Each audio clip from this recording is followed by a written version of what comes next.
Not going anywhere. No. So not when you can. You'll probably go on later anyway.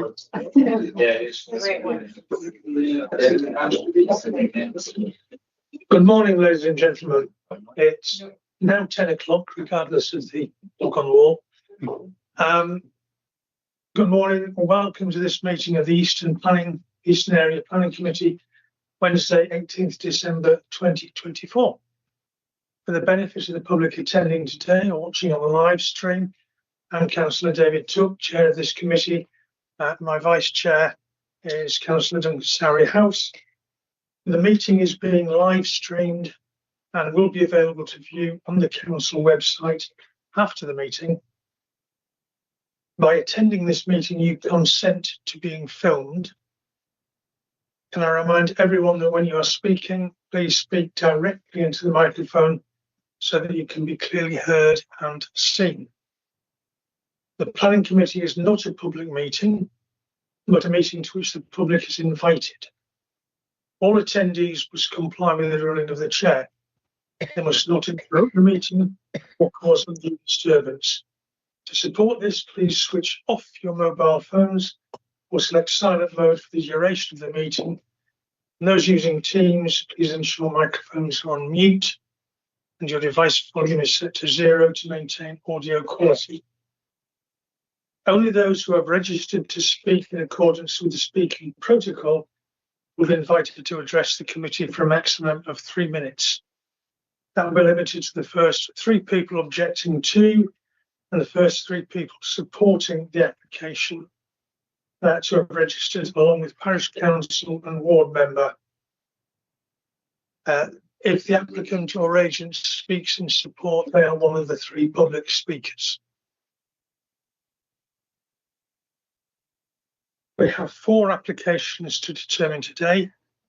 The case officer will be invited to present the report and recommendations. Next, I will invite members of the public who have registered to speak with the Democratic Services Officer before the deadline to address the committee in the following order: public against, public support, applicant agent, town parish council and ward members. Each speaker has a maximum of 3 minutes. Following on from the registered public speakers, the planning officers will have the opportunity to address any salient points they wish to clarify, and committee members will be given the opportunity to ask questions of the planning officers before moving on to their debate. When we go into councillor questions and debate, for the benefit of the public watching, can the members state their name and ward when addressing the meeting? Apologies have been received from the following members: Barry Gorringe, Bill Trite, Hannah Held-Shobbs may not be able to make it, but we hope she can arrive later. And Councillor Alex Brenton is online via Teams, and whilst is able to speak, cannot vote.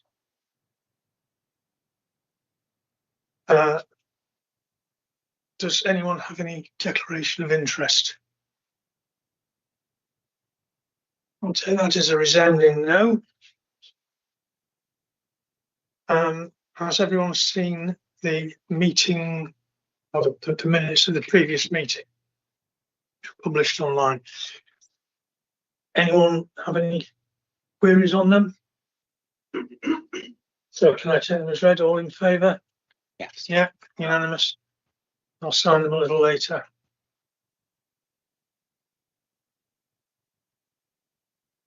Those public members, or those members of the public who have registered to speak, may speak now if they wish, or they can wait until the appropriate agenda item. Is there anyone who wishes to speak now? No?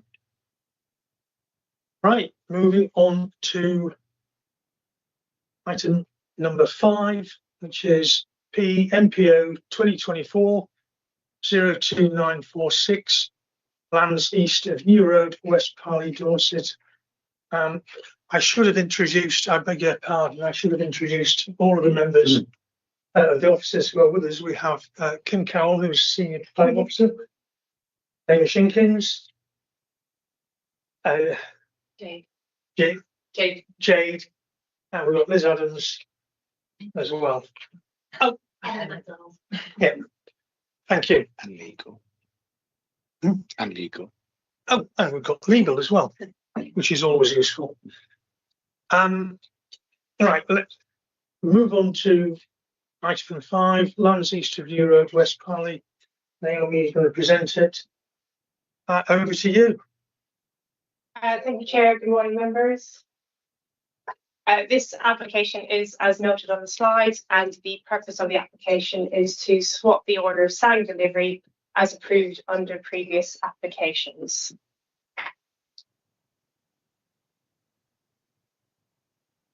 Just by way of update, the National Planning Policy Framework was revised and was published on the 12th of December 2024.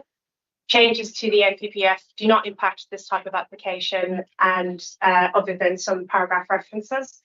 And in terms of that, there is a paragraph reference to paragraph 48 in the officer report, and this is now paragraph 49. The location and context. So this slide shows the indicative location within the Eastern Committee area. The application site is located in West Parley between Christchurch Road, New Road and Church Lane. The signs in question are part of the previously approved development as shown on this slide, and I will explain this in more detail in a moment. So in terms of the site history, the signs form part of the site allocated under policy FWP6 as shown on this slide, and this is part of the Christchurch and East Dorset local plan that was adopted in 2014. The site history is set out on this slide. There was an outline application for up to 386 dwellings, 1,000 square metre retail units, 900 square metres of offices and 2,200 square metres of food store.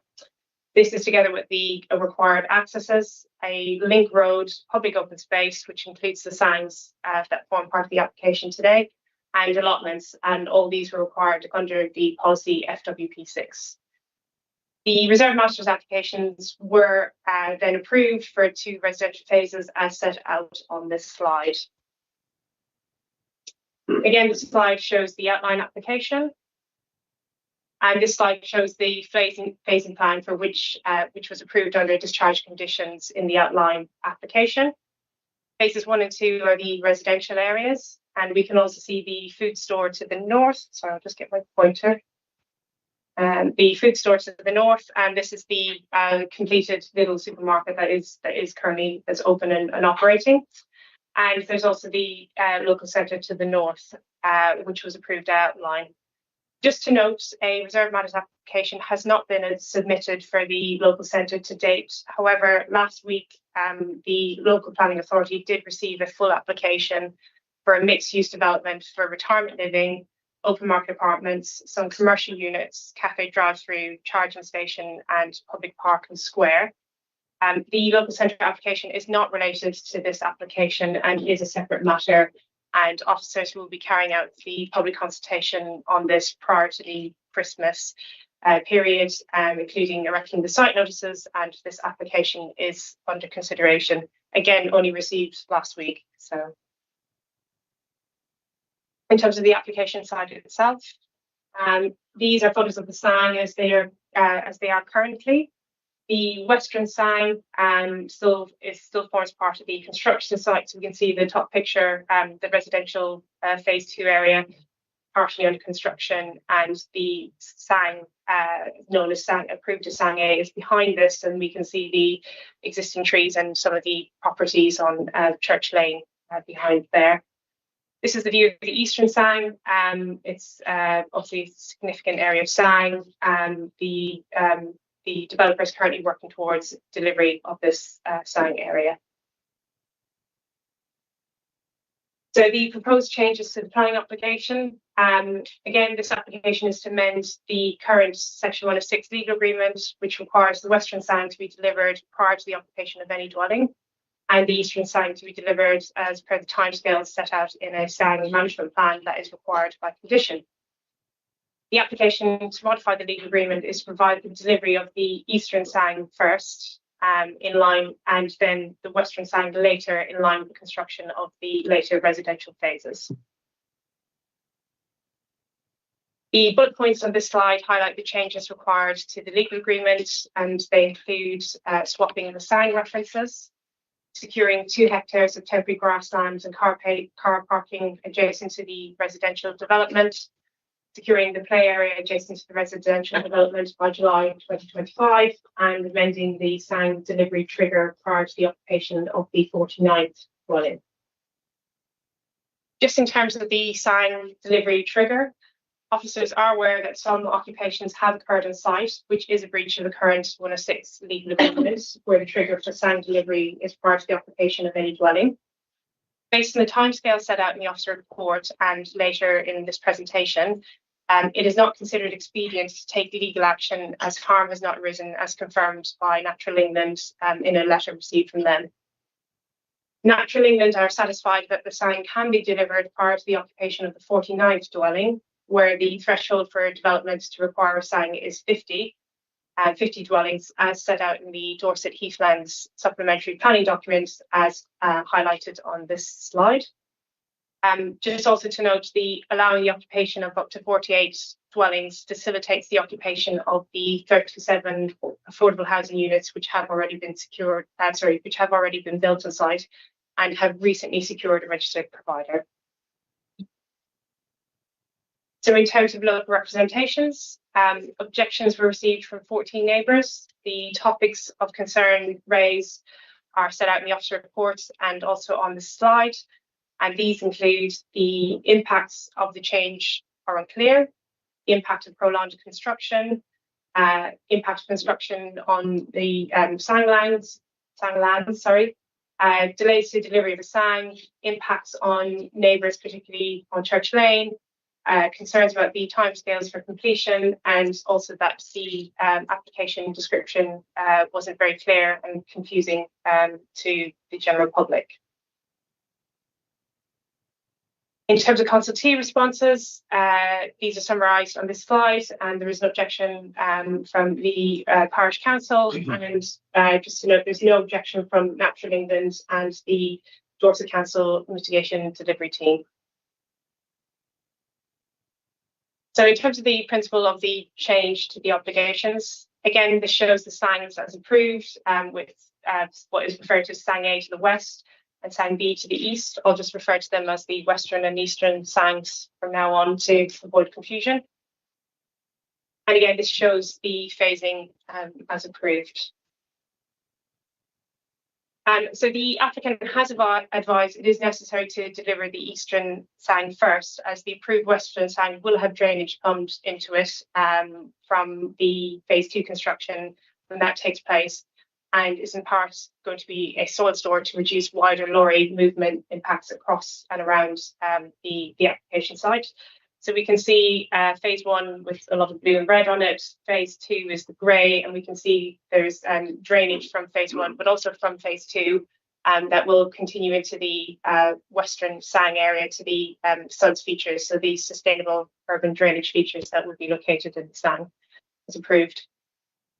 It's also noted that there will be materials and drainage running to the 3 plots that are located here that would be fronting Church Lane, and that would be from the building site, which will be completed later in the build programme for phase 2. And it would be better to use the Western Sang area to avoid larger construction vehicles accessing those particular plots via Church Lane.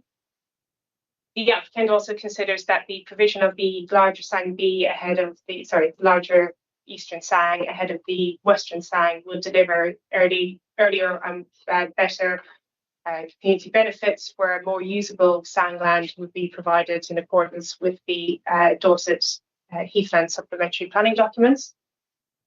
And the applicant also notes that the provision of the Western Sang area along the eastern edge of the development would leave it adjoining a construction zone when phase 2 is being delivered, making it less attractive to use as a Sang land. So Natural England and the Dorset Council Heathland Mitigation Team have been consulted and have no objection, subject to securing the 2 hectares of grassland on the Western Sang, as highlighted on this slide. Also securing the parking, the residential development, which would be used for Sang parking, again shown on this slide. The delivery of the Eastern Sang prior to the occupation of the 49th dwelling, and for the Sangs to be delivered in accordance with the management plans. I mentioned previously a play space, so there is what we refer to as a locally equipped area for play, or a LEAP, and that is secured by legal agreement as part of the approved Western Sang. The delivery of this would be delayed based on the delayed delivery of the Western Sang. However, the applicant has agreed that the LEAP can be segregated from the Phase 2 construction and delivered by July 2025, which we can secure by legal agreement. It's also noted that the allotments secured by legal agreement from part of the Western Sang, and the trigger for the delivery of the allotments is prior to the occupation of the final dwelling. So therefore swapping the Sang delivery would not impact this trigger. It's just to note that approximately 4 hectares of the Eastern Sang site will not be provided until later in the construction phase. There's a fund as per the approved plans in this area to the north, as shown on the slide, and soil from the Phase 2 construction is required to complete that fund. Natural England and the heathland mitigation team are aware of this, and we've discussed this on slides and are satisfied with this proposal. And it's also noted there's a significant over provision of Sang for this development, with a total of 22 hectares, and only 7.5 hectares would actually be required for the number of houses. So the delayed delivery of this part of the Sang B wouldn't be an issue in terms of heathland mitigation. In terms of timescales, 82 of the Phase 1 dwellings have commenced to date, of which 37 dwellings are affordable housing units. The applicant anticipates construction will continue into summer 2028 for the rest of Phase 1 and Phase 2. The Eastern Sang works have progressed in accordance with details approved by the recent discharge conditions, and it is intended for it to be available for public use by January 2025. Sang parking has been formed and would also be available for public use with the Eastern Sang. The 2 hectare area of Sang land in the Western Sang and the parking area again would be delivered with the Eastern Sang in January 2025, and the LEAP would be delivered in July 2025. So these timescales have been discussed with Natural England and the heathland mitigation team, who again have agreed to this process. In terms of impact on neighbouring amenity, a number of concerns have been raised in response to this application as set out in the officer report. One of the main concerns is that delivering the Western Sang later would negatively impact neighbours on Church Lane, particularly on Church Lane, due to prolonged disturbance from construction from where the Western Sang was considered to provide buffer to this construction of the Phase 2 development. The residential development is approximately 30 to 110 metres from existing neighbouring boundaries in Church Lane, and it's also noted that construction is controlled by an approved construction management plan. It is acknowledged that the Western Sang would provide some screening to the construction site. However, the majority of the screening is provided by vegetation close to the existing properties, which is to be retained. The Western Sang is generally flat land with low-level landscaping and sustainable urban drainage features, as I mentioned previously. And then, as we can see on the slide, which shows some of the approved landscaping. So it is acknowledged that the Western Sang would improve the outlook from neighbouring properties during construction. However, the screening capabilities are limited. The later delivery of the Western Sang would not warrant the refusal of this application based on the prolonged impact of construction on neighbouring amenity. In terms of the obligations, again, the proposed changes are set out in the slides and in the officer report, and are as mentioned previously.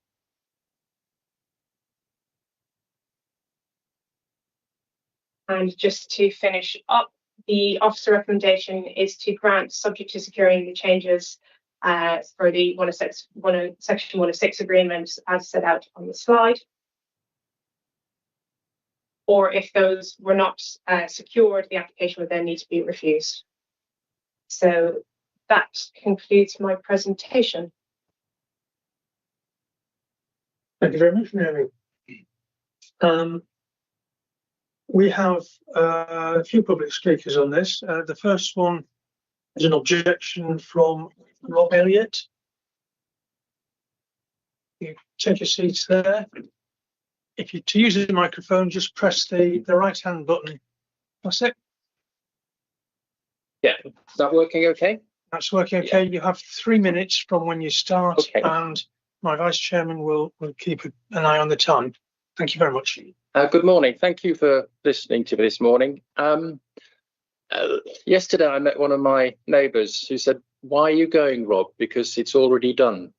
The construction of Sang B will be finished next week. The people on site who are building it have been told it has to be done by the Christmas. So all the work for the construction of Sang B is already completed. So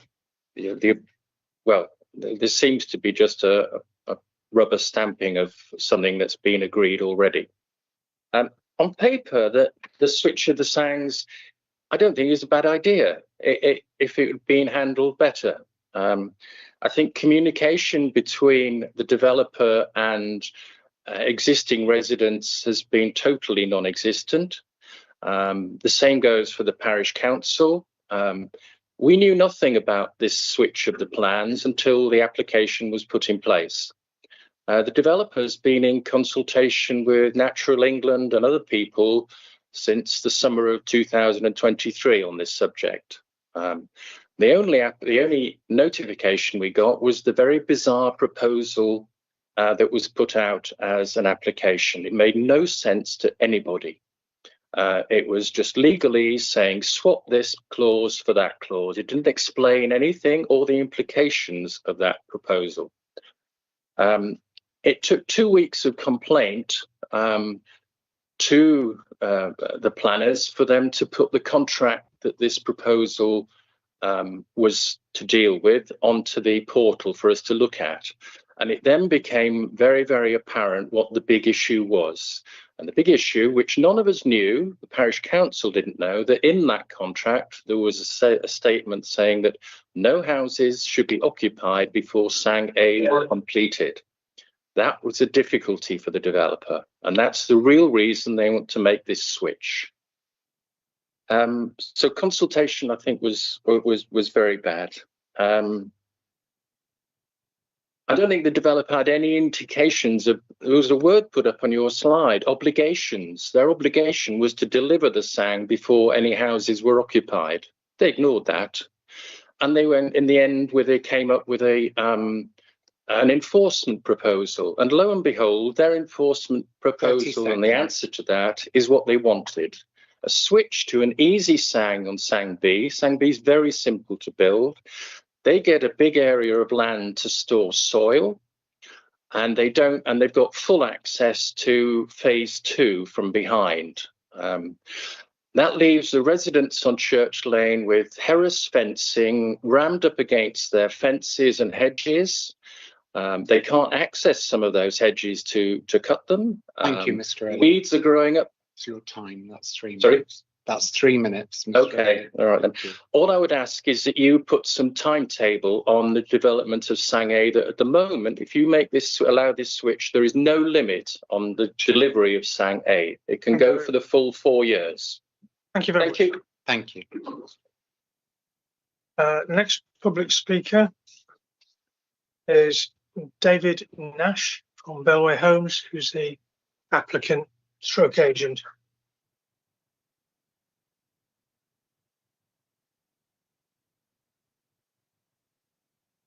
Again, you have 3 minutes from when you start. Vice Chairman, keep an eye on it. Thank you, Chair, and good morning, councillors. I'll refer to Sang A, which is the western one that's already been identified by your officers, and Sang B is the eastern Sang. I'll elaborate on key points on behalf of the applicant Bellway Homes Limited in support. Things change between the early planning and the later implementation stages of large, complex building projects like this. The phasing, construction detail and soil movements were not resolved by Parley Green Limited at the outline stage 6 years ago. And the only rationale for Sang A being completed first was, to Bellway's knowledge, because it was perceived to be the smaller, cheaper and easier of the two Sangs to implement. Since 2018, Bellway has adopted a two-phased approach and developed a strategy for the movement of 24,000 cubic metres of soil arising from the groundworks, using Sang A as a temporary storage zone before moving the soil to form a bund recently approved through the landscape condition in Sang B. It avoids about 2,000 lorry loads going to a distant receptor site and the inevitable road network disruption and carbon miles that would ensue. This Sang reprioritisation is proposed because the larger Church Lane Sang B is effectively double the minimum area required by policy and capable of mitigating the heathland impact of these homes on its own. But rest assured, we will be providing the full Sang and landscaping in stages to the projected completion in 2028. Sang A, beside the building zone, will be subject to development impacts for another 3 to 4 years, and there is still 7,000 cubic metres of soil arising from phase 2 to handle through this zone. Sang A is to be used for routing building materials and construction vehicles to the 3 outlying plots on Church Lane during that stage as well in the next 2 to 3 years. An approved sustainable urban drainage scheme is then to be installed north-south through Sang A before it can be brought into use. Sang B will have a more naturalistic feel from day one, with multiple footpath connections, a circular walk exceeding 2.3 kilometres, puppy training and dog off the lead spaces. In short, Sang A is an ancillary Sang. Sang B is the primary, and prioritising the latter was agreed in principle by Natural England in October 23 and now your officers. We've also had the uncertainty of temporarily having problems with the cost of living crisis, and it's with some relief that after more than a year of trying to obtain registered provider contract on this site, we now have Legal and General in place to deliver the affordable homes in the first tranche. They will be compliant. We respectfully request that you support your officers and help deliver the Sang and also the affordable homes. Thank you. Thank you very much. Next public speaker is from the Chairman of West Parley Parish Council. There's Councillor Mark Barber.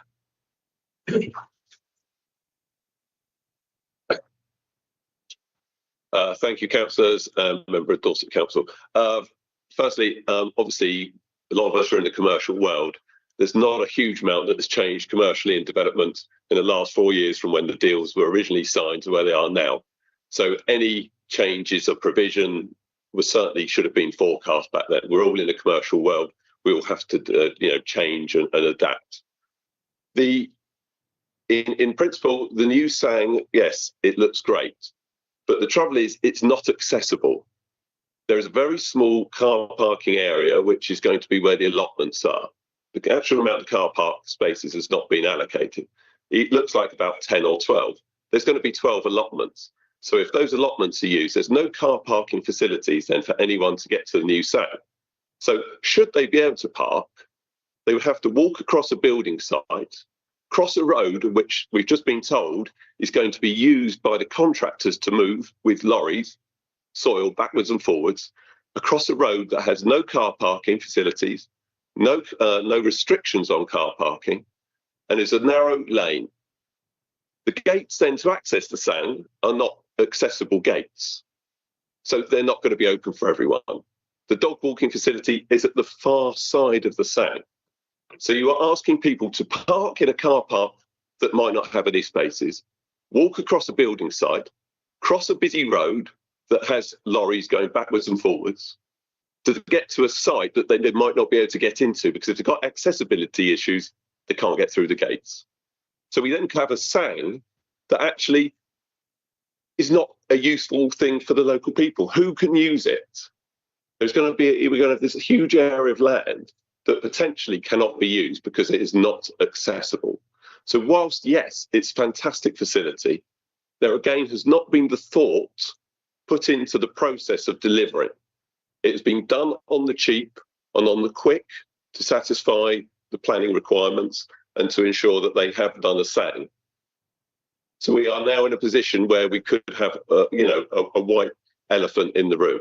There is also no provision or documentation as to who is going to look after the SANG, the cost of the SANG, the maintenance of the SANG. There is no exact timeline as to when the allotments are going to be provided.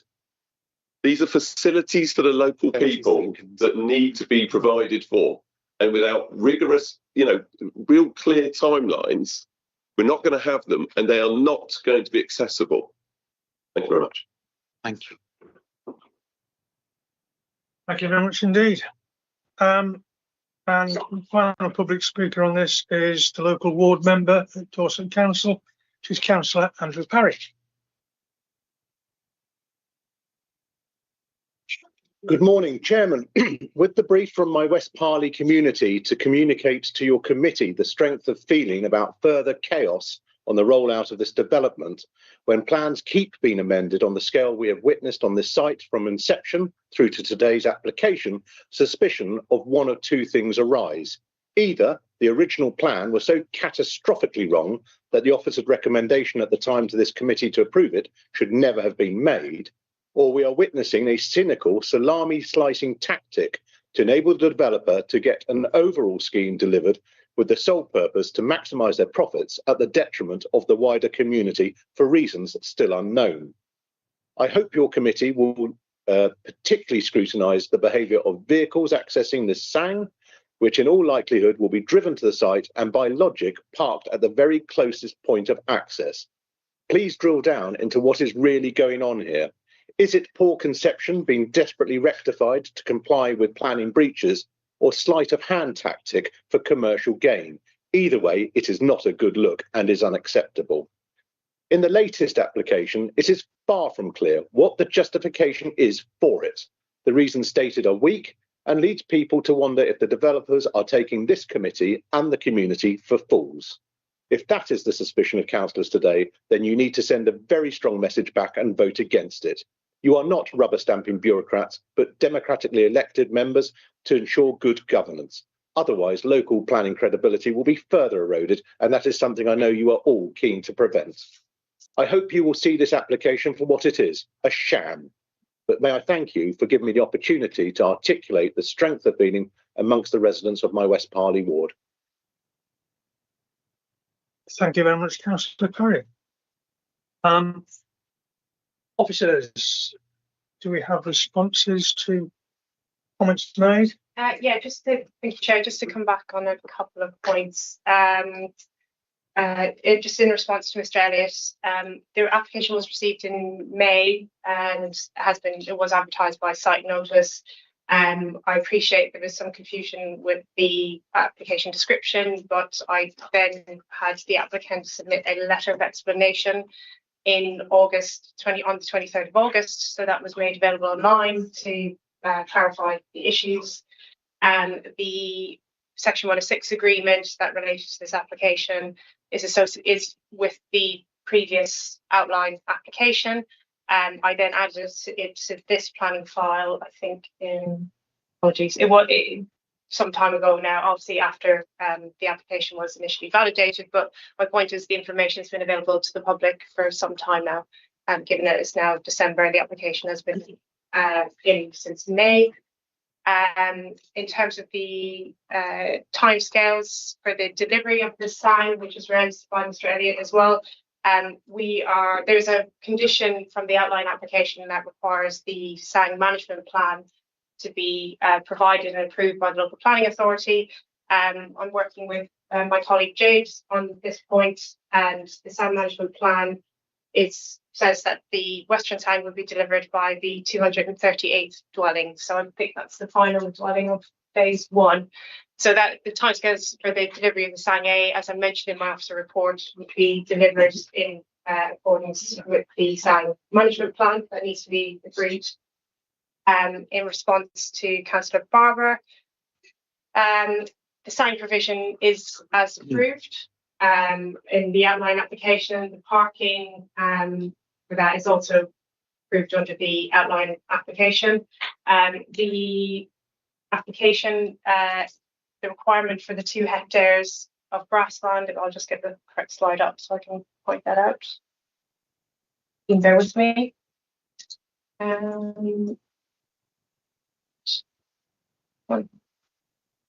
So the purpose of that 2 hectare entrance area is to provide an entrance area from the western side of the residential development that will take them over to the eastern Sang to provide access to that. There's also a requirement for leafletting under the Sang management plan to make residents aware of the Sang provision on site and how to access these Sangs. I'll let my colleague Jade come back on those points in a second. Sang maintenance cost is all set out in the Sang management plan. I'll let Jade discuss that in a moment as well. And there was a point about the delivery of the allotments. The allotments, as I mentioned in the officer report in my presentation, are to be delivered upon the occupation of the final dwelling. So the delivery, swapping the delivery of the Sangs won't impact the delivery of the allotments. So that is in the section 106. So I'll let Jade just come back with a few points in terms of the Sang management. Yes, so addressing the first part in terms of the access to the eastern site that's supposed to be delivered first. Liaising with the developer at Natural England and myself discussed the fact that the car park needed to be delivered because whilst the Sang is provided for those new homes, we recognise the wider benefits to the community and the risk that there was for people going or extra vehicles going to try to park on Church Lane. So that's why we ensured that the car park was going to be delivered at the same time as the eastern Sangland, along with those 2 hectares, to ensure that there was the opportunity for not just the new residents in the phase that's being delivered now, but also existing residents locally to be able to come and access that site. Whilst we were on site, we also met with the site manager and discussed the access across that area. Obviously, there are going to still be areas of harass fencing up for safety. And so we discussed with him clear signage, making it obvious to people that they could cross that area and that it wasn't blocked to them. And also having essentially a gateman there to monitor any activity from construction vehicles that might be in their way, and to ensure that people knew that they could still cross that area. There is a section of path which is also being delivered across that 2 hectares of Sang, which was already part of the approved plans, and that allows people to walk down a Hoggin made up route, which arguably would be better for people with mobility issues compared to just walking across a grassland area. So that was discussed whilst we were out on site. And in terms of the maintenance of the Sang sites, it is part of the Section 106 legal agreement that the developers to maintain and monitor those Sang sites from the point of delivery until such time as they're transferred to a management body. The Dorset Council have step-in rights, so if the site wasn't being maintained and monitored properly, we'd be able to step in and ensure that that was happening. Those step-in arrangements are detailed within the Section 106 agreement and management plan, which is being discussed at the moment. And we have secured the contribution that goes alongside that to enable us to step in should we require it.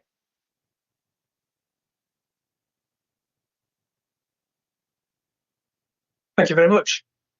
I'm going to open it up to committee members for questions and then move into a debate. theoretically, those are two separate phases. They tend to mingle a bit. I've got a couple of questions first of my own. The first one was, one of the speakers mentioned that work had already started on it prior to planning permission being granted. Do you know if that's the case? It's not prior to permission being granted. So I think that's the reference to the Eastern sign, the work on that. So permission has been granted for that sign. The details of that, what's to be delivered, has been agreed by discharge of condition. The fact that sign A currently needs to be delivered before sign B doesn't mean they can't do the works on sign B now. It's just about what's delivered and before the other one. They could start works on sign B and then work on sign A. So it doesn't stop the starting the works or completing the works, but it does have permission and it is being carried out as per the details approved. Thank you. So it's not a case that they're doing anything wrong. They're simply doing what they're supposed to do.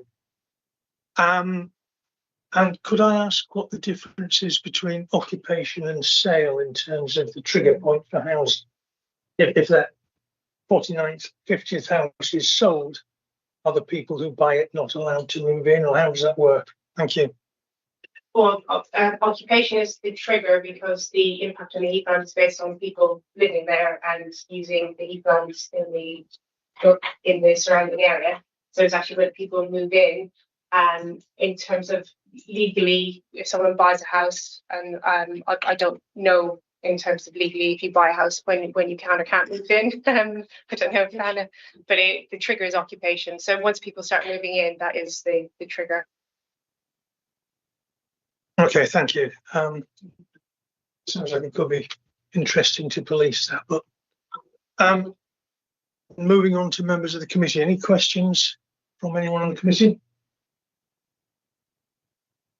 Yes, Councillor Skeets. And then. Thank you, Mr. Chairman. Councillor Andy Skeets from West Moors and Three Legged Cross. I'm fairly new to the planning committee and process, so if I ask a slightly ignorant question, then I hope you will forgive me. But when I was listening to the presentation from Bellway, it was quite bullish about the challenge to the sang sizes. It was almost as if they were saying that one size sang was already big enough and the other is like a bit of a bonus, but that's what's been agreed.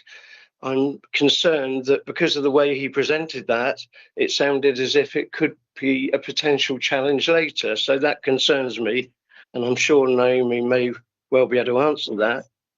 Secondly, I found it very hard to believe that a builder, such a large builder as Bellway, doesn't know how they're going to operate a site before the start. But I guess things do come along that are difficult. A road doesn't move position, and the drainage was probably always going to be in that one place. So that I found difficult. But the biggest concern I have is, as the gentleman from the local area pointed out, the parking facility, the access to that facility. My background is in health and safety and management of health and safety. So therefore, looking at the distance between the parking and the actual sang and what goes through it is an immediate risk to me. So that really raises, in my opinion, a health and safety issue about how actually effective that could be and how safe it would be for people to access that site. So for all of those reasons, my feeling is, why would we consider it? Because I'm sorry, but I don't see the benefit. So perhaps you could help me a little, Naomi. Thank you. Just to point out, when the outline permission was granted, it was a different developer. It was White Homes. Okay, I didn't know that. Yeah, no, you weren't involved. You mean the planning committee when some of the members were, but it was White Development. So they secured the 106 and the delivery requirements. My understanding is it just wasn't thought through properly in terms of the delivery of the signs. So then Bellway bought the site and they submitted the reserve matters applications. So just in terms of the delivery of these signs, they are part of the approved application. To change that, they would need to vary the approved planning permission. The signs are also secured by the legal agreement as well, including the sign plans included in the legal agreement, which shows the sign A and sign B lands. And then in terms of parking and the layout, etc., this is as approved in the outline permission and the reserve matters applications. Okay. You should come back, please. Thank you, Mr. Chairman. Do you want me to announce my name again? Yes.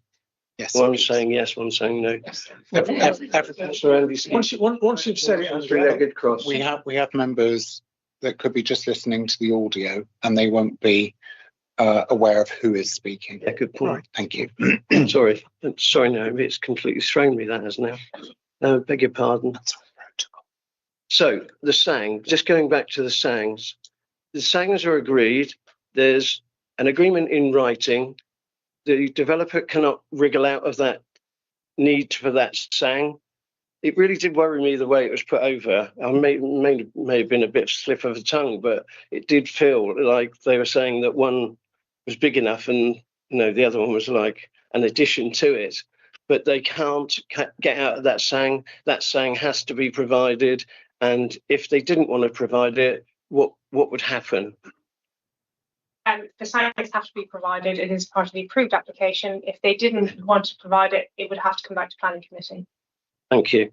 And sorry, there was one other point I was going to make. I might think of it again. Sorry.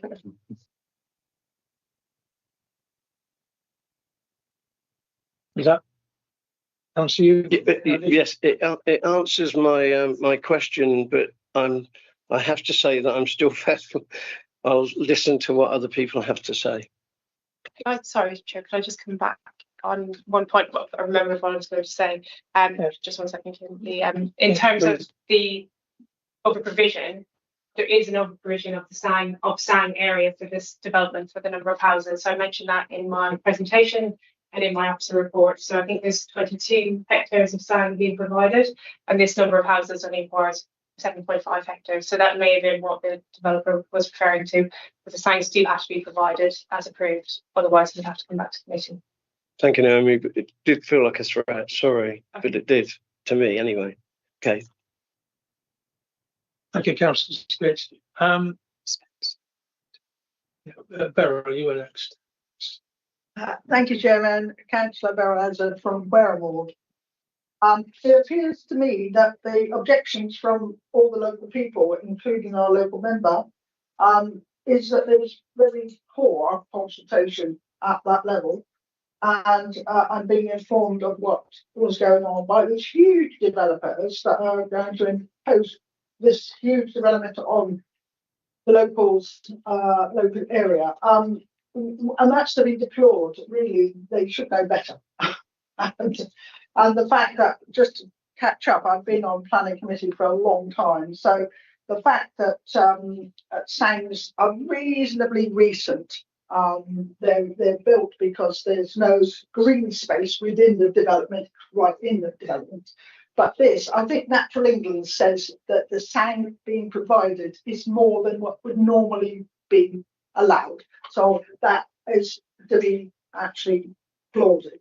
So I think that clears that one up. But the thing is, what I actually am quite questioning is the fact that you're saying there's not access to the SANG and there's not enough parking.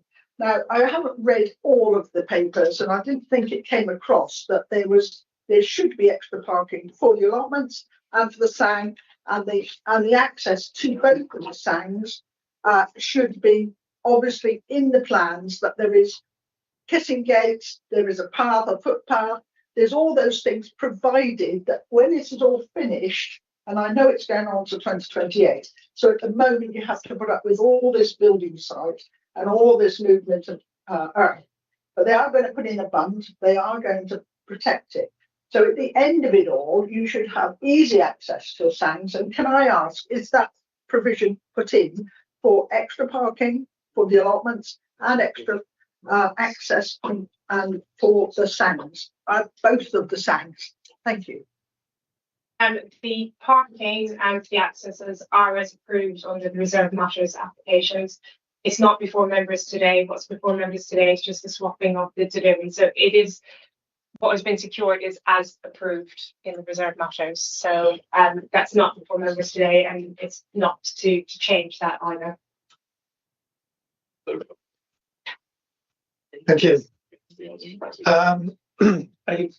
Excuse me. Is that okay, Beryl? Well, yeah, I think for the local West Parley chair, I don't think was aware of that, and I do say that me as a local member for Wareham, if there's any planning things that come up that I'm not sure of, I say to my town and parish councils, please ask the planners questions, not the developers. It's the planners that you should go to ask questions. So please do that. We have multiple times. Thank you Have all. that communication with the developer. Thank you very much. Thank you. Thank you, Beryl. Councillor Flower, Spencer. Thank you very much, Chairman. Councillor Spencer Flower, Verwood Ward. Thank you very much, Andy Skeets. You covered on many of the things that I was going to comment on.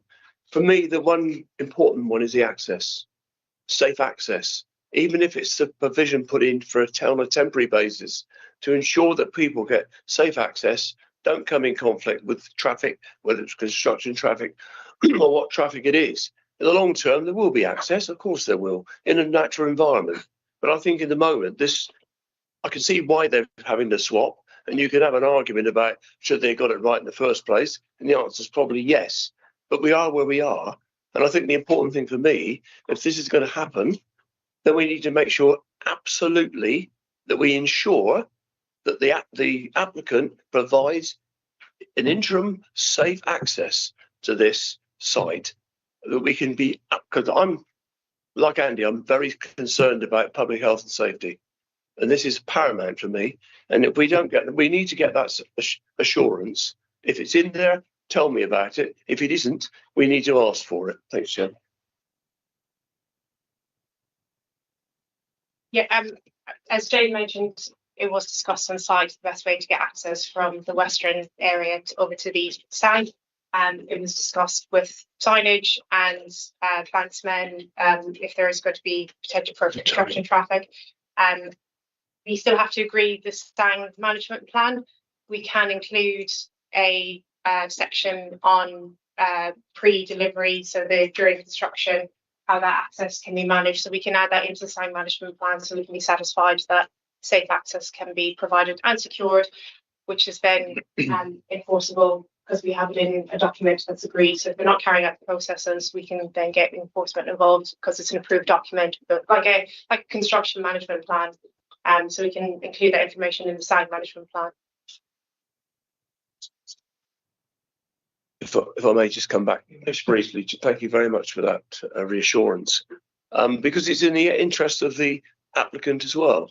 Because if there were to be somebody seriously injured as trying to get access to this site, I wonder where the liability would rest. So I think they've got a real need to get this right, and I'm pleased to hear that we need an access scheme built into the documentation so that we get absolutely, as officers, are completely reassured that that safe access does exist and that people in the community are made aware of it, particularly the parish council and the local member, so they can put that message out so that people using that saying use it in a safe way. Thank you, Chairman. Thank you.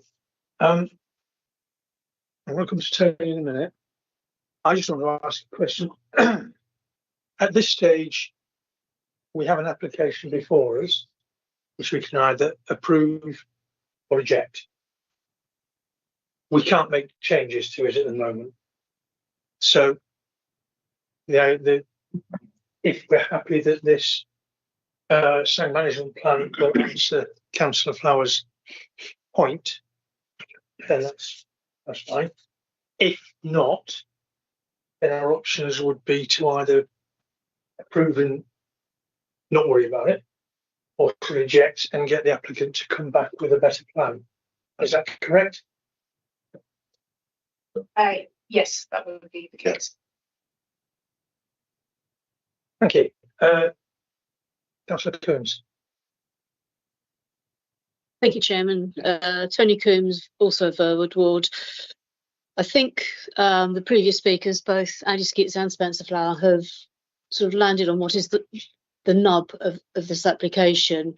There is a lot that's already been set by the original outline plus the reserve matters that we can't go back on because that's already been agreed. However, by making this change, yes, I understand that in many ways, from an operational sense, it's sensible that you do the furthest development and then bring it closer to where you're actually building, which gives you easier access to your construction area and so on. However, I also echo the concerns for pedestrian access. I'm assuming that the allotments will not be fully constructed until everything else is done. So that would free up the car parking space in the short term for sole use for the SAG. Can I just have assurance that that is the case, please? So the allotments are to be, the trigger for them is the occupation of the final dwelling. So in terms of when they are to be constructed, that's fine. Yeah. Because that then allows the car parking to be constructed and in use solely for the SAG during the construction period, which will ease it a little bit.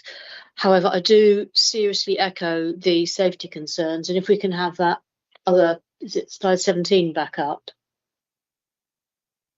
Because where there's that 2 hectare entrance area, you have mentioned that there's going to be a hogging path.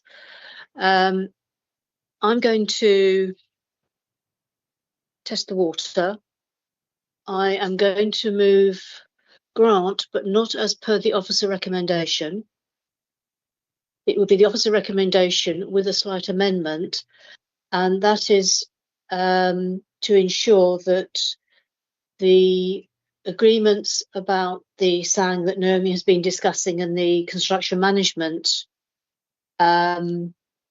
include temporary measures during construction to allow safe access for the public, and that becomes a condition of swapping the 2 parts. So it's not changing anything, it's just ensuring that the public have that right of access in a safe way and that they have enough parking. Whether or not there needs to be any temporary extra parking, I don't know. I don't live there. I don't know how busy it's going to get.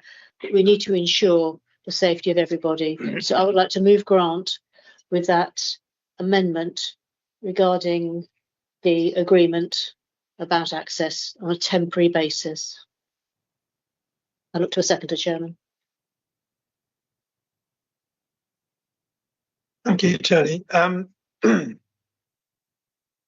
Would it be possible, I think we would need to have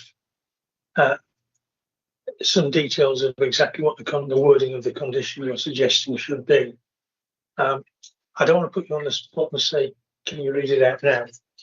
Can you have a look, think about exactly what the wording should be, and we can come back and we can then ask the seconders to vote. Yep. If you give me a few moments, I'll see if I can put something together. It's only through listening to the debate that the ideas come forward, so bear with me. If I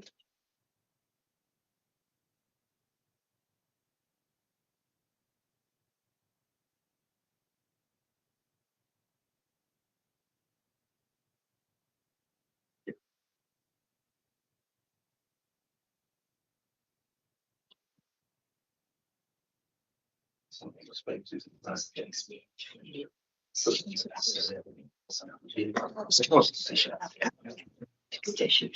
the part of your recommendation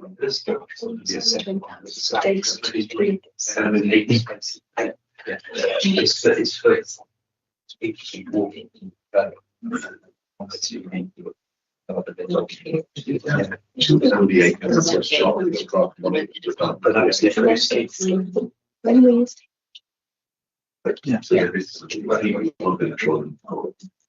and gentlemen, a moment, if you please, we're going to adjourn this because there's a couple of legal points just arisen from that last Okay. comment. So we'll adjourn for 5 minutes. Yeah, 5 minutes.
Ladies and gentlemen, well, welcome back to the Twilight Zone.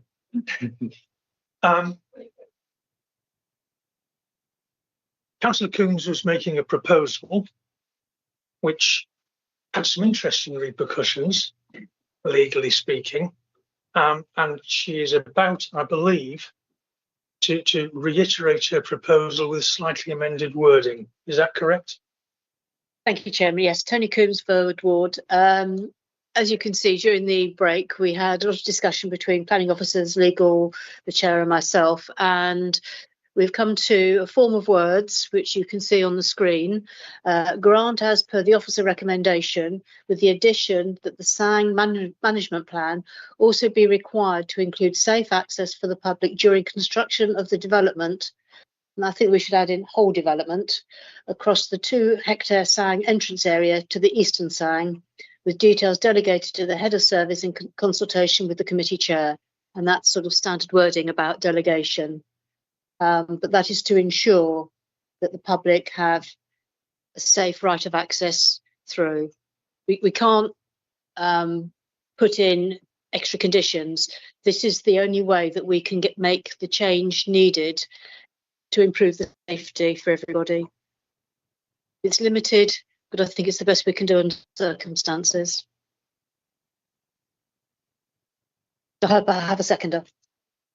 Thank you, Councillor Coombs. Thank you, seconder. Yes, happy to.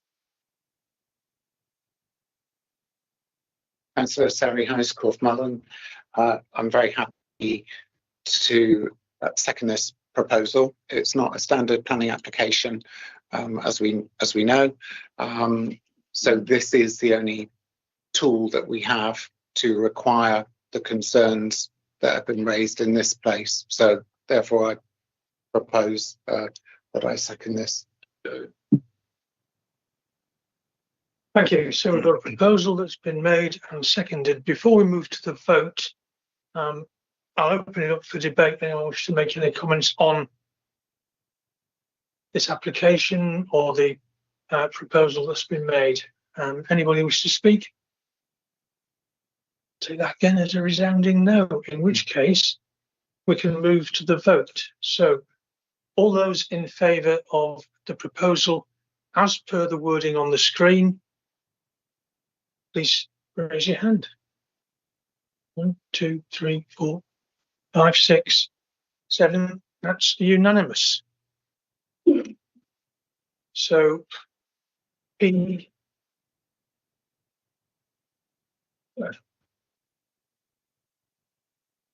PMPO 2024-02946 is granted with the recommendation for this management plan as per the screen.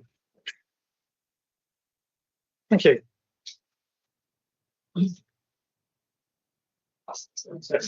We're going to swap round officers at the moment.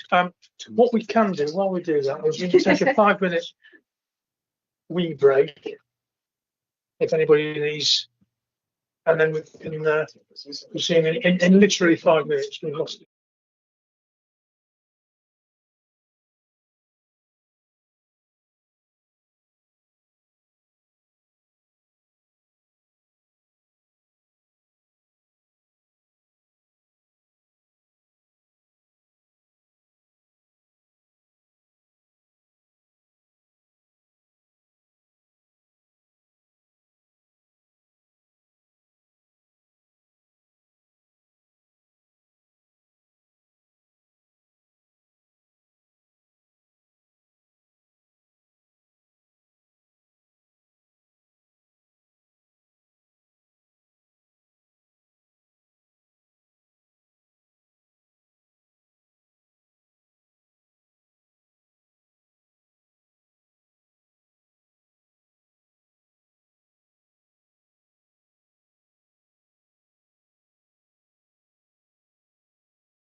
Okay, ladies and gentlemen, if everyone's comfortable, we'll restart.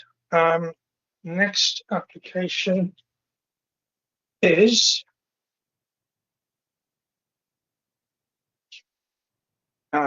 P full 2024 02833 Weld Estate, Lulworth Cove, Main Road, West Lulworth, for a sauna. This is presented by Emma McDonald. We're all sitting comfortably. We'll begin. Thanks, Emma. So the application before members is for the demolition of an existing shed and the erection of a building for use as a sauna with a retaining wall, a wood store and an access ladder. With regards to the publication of the new NPPF, the only change of relevance is a couple of paragraph numbers referred to in the officer's report. Paragraph 182 is now 189, reflects the change from A and B to national landscapes, and paragraph 184 of the NPPF is now 191.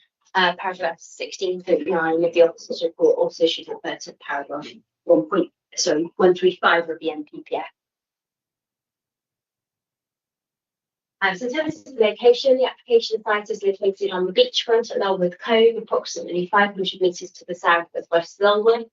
The site sits within the Dorset National Landscape, a West Lulworth Conservation Area and the Dorset and East Devon Coast World Heritage Site.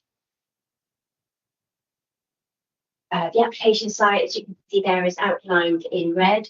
I've also highlighted the location of the Lulworth Beach Hotel, as the agent has indicated that operators will work with the sauna, with the agent has indicated that the operators of the sauna will work with the hotel, which is situated on Main Road, and users of the sauna will be able to use the hotel's amenities.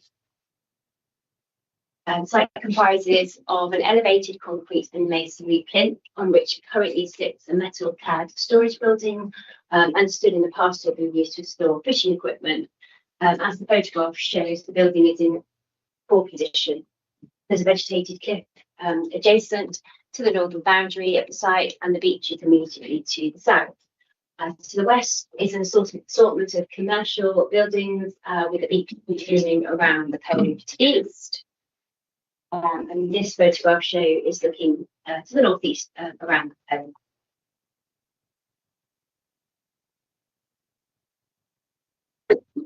Planning permission was originally sought to remove the existing storage building and replace it with a sauna on the existing concrete and masonry plinth in the same location as the removed building. However, this has been amended during the application process to reposition the proposed sauna building on a lower portion of the plinth, where there is less danger of coastal erosion. The amended plans are shown on the screen, and the existing building would be removed through this proposal. The sauna is proposed to be constructed off-site as a modular unit, which will be positioned on-site as shown in the drawings. The sauna is proposed to be finished externally with black vertical timber cladding to both the walls and roof. The fenestration arrangement comprises of one window on the southeast facing elevation to provide scenic views across the cove.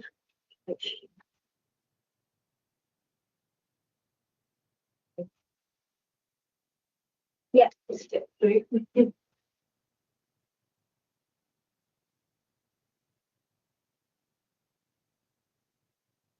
A small log store and ladder access are also proposed, and they're shown on the drawings. And in response to concerns about postal stability, works are also proposed to the foundation slab, as well as a retaining wall. It is understood that the sauna can accommodate up to 8 people per session, and users will usually book onto a private communal session, usually for a duration of about 1 or 2 hours.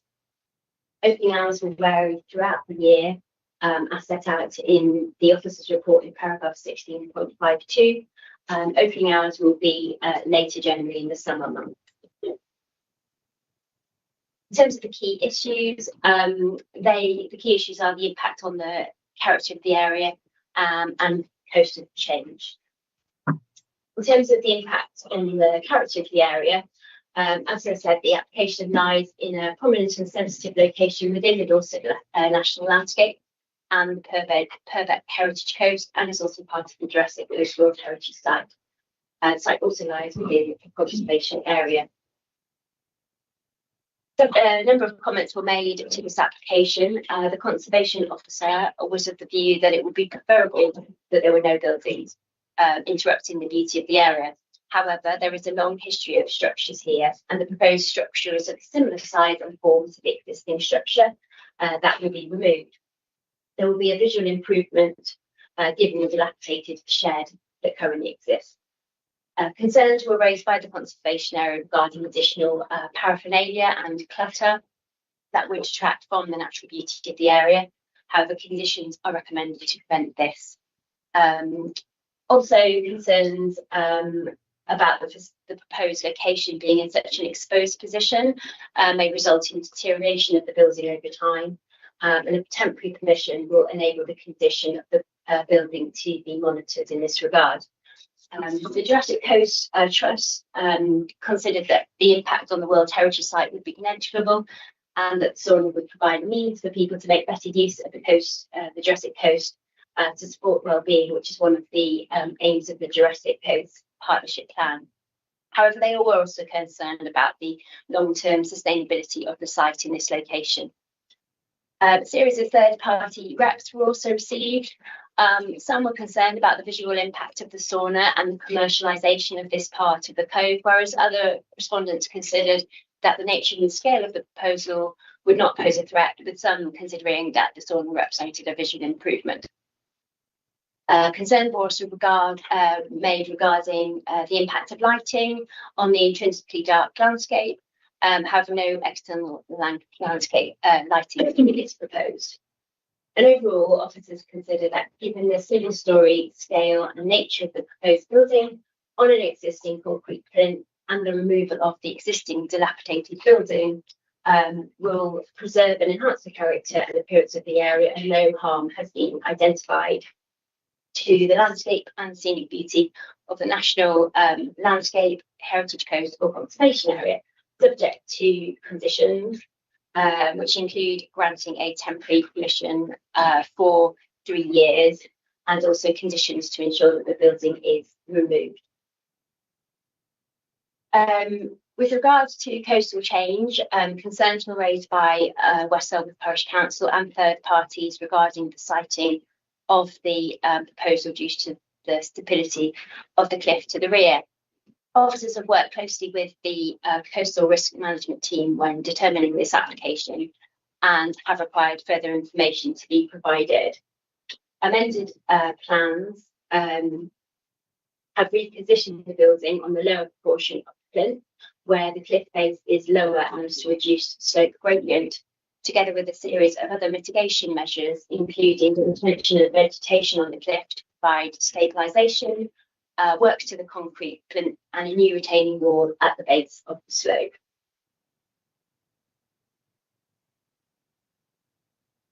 This drawing shows the retaining wall at the rear of the proposed building, which will measure approximately ½ a metre. Overall, officers consider that the risk to users and members of the public is acceptably low and manageable with the revised location and with the implementation of the mitigation recommendations. A time-limited permission will allow the situation to be monitored, and a condition will ensure that the sauna is removed once its use has ceased. So in summary, the principle of development is considered acceptable. The scale, design and external appearance is considered to positively integrate with its surroundings, having no significant adverse impact on the character of the area for a temporary period of 3 years, and a condition will ensure that the positioning of the sauna building can be reconsidered in the future. As explained, the risk to users and members of the public is considered acceptable, though, given the amended location and the mitigation. No significant impacts on amenity are envisaged. The location of the sauna on the existing concrete plinth is also acceptable with regards to biodiversity. Other matters were raised in the representations received, and these have been covered in section 16 of the officer's report. in conclusion, subject to conditions as set out in section 18 of the officer's report, the proposal is recommended for approval. Thank you. Thank you very much, Anna. We've got some public speakers on this. We have the first speaker is actually a member of the public, and it's actually applicant, I believe, which is Edward Wilkes. Yeah, I'm not the applicant, but Saltwater Sauna Limited. yeah, I'm reading on their behalf a statement. I'm the owner of the Lulworth Beach Hotel. Okay, thank you.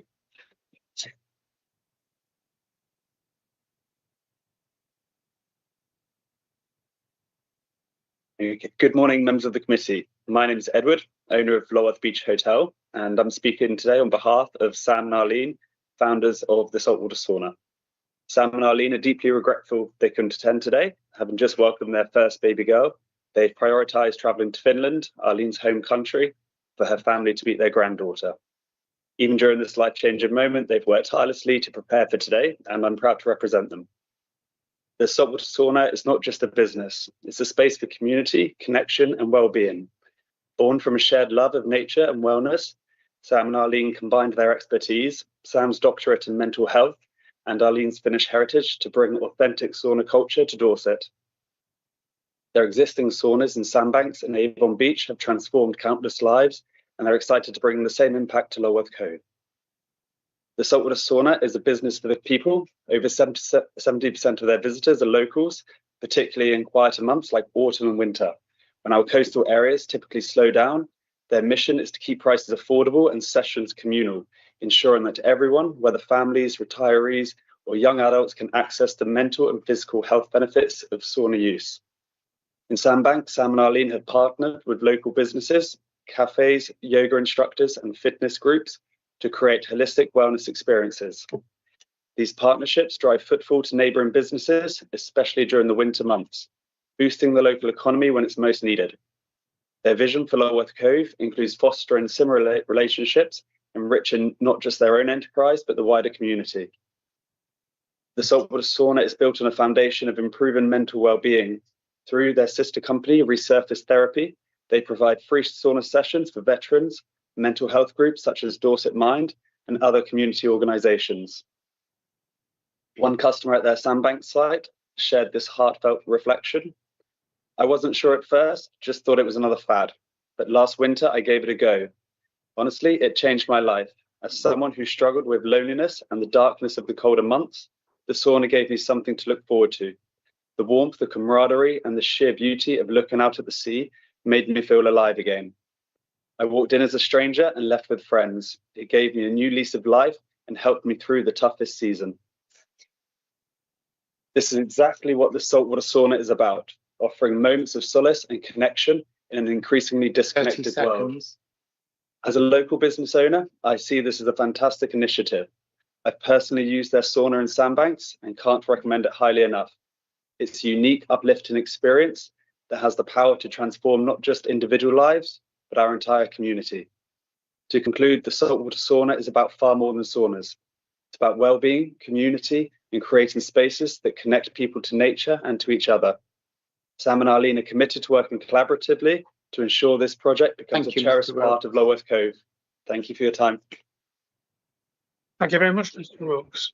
The next public speaker is the agent, who is Ross Major or Mega? Mega. Thank you again. 3 minutes, Mr. Mega. Good morning, Chair and members. As set out, this application comprises of the demolition of the existing tin shed and the erection of a high-quality sauna down at Lulworth Cove. The sauna will provide a unique and distinctive year-round offering to both the local community and tourists alike, and will assist in improving the overall visitor experience at the Cove. The local plan provides in-principle support for vibrant and attractive tourist activities that enhance the visitor economy, where they are of a scale, type and appearance appropriate to the locality and where they provide economic benefits. As noted, the proposed sauna replaces an existing tin shed which visually detracts from the appearance of the Cove. Great care has gone into the design and layout of the sauna to ensure it will be a visual enhancement to the natural beauty of the Cove. The proposed layout reduces the degree to which built form encroaches into the cove, and the sauna will result in a net reduction in both overall built form and height, as set out in the officer's report.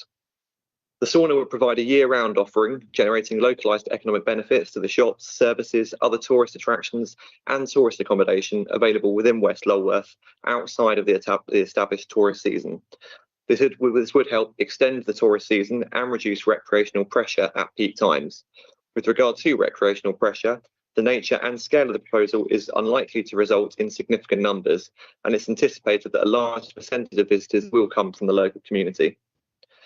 The proposal is supported by the Jurassic Coast Trust, who have concluded that the impacts to the outstanding universal value and setting of the World Heritage Sites would be negligible. They conclude that the sauna would improve the presentation of the World Heritage Sites and provide a means for people to make a better use of the Jurassic Coast to support health and social well-being. The Conservation Area Quality Map establishes that the existing tin shed has a negative impact. The Conservation Officer in turn recognises that the sauna would provide a visual enhancement over the existing tin shed and concludes that there is no objection on heritage grounds.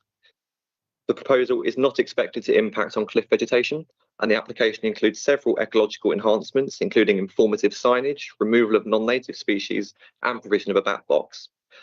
Following consultation with the Coastal Risk Management team, the sauna has been repositioned on the plinth, and a small retaining wall at the back of the plinth has been proposed to support the existing slope. Following these amendments, the Coastal Risk Management team have concluded that no risks to users and members of the public can now be considered low and manageable, and in turn have no objection. In summary, the proposal complies with the development plan. It's not subject to any statutory consultee objections, and the applicants support the full list of suggested conditions. I therefore respectfully ask members to vote in favour of this application in line with the officer's recommendation. Thank you. Thank you, Mr. Mega. The next public speaker we have is Councillor Sarah Jackson from West Lulworth Parish Council.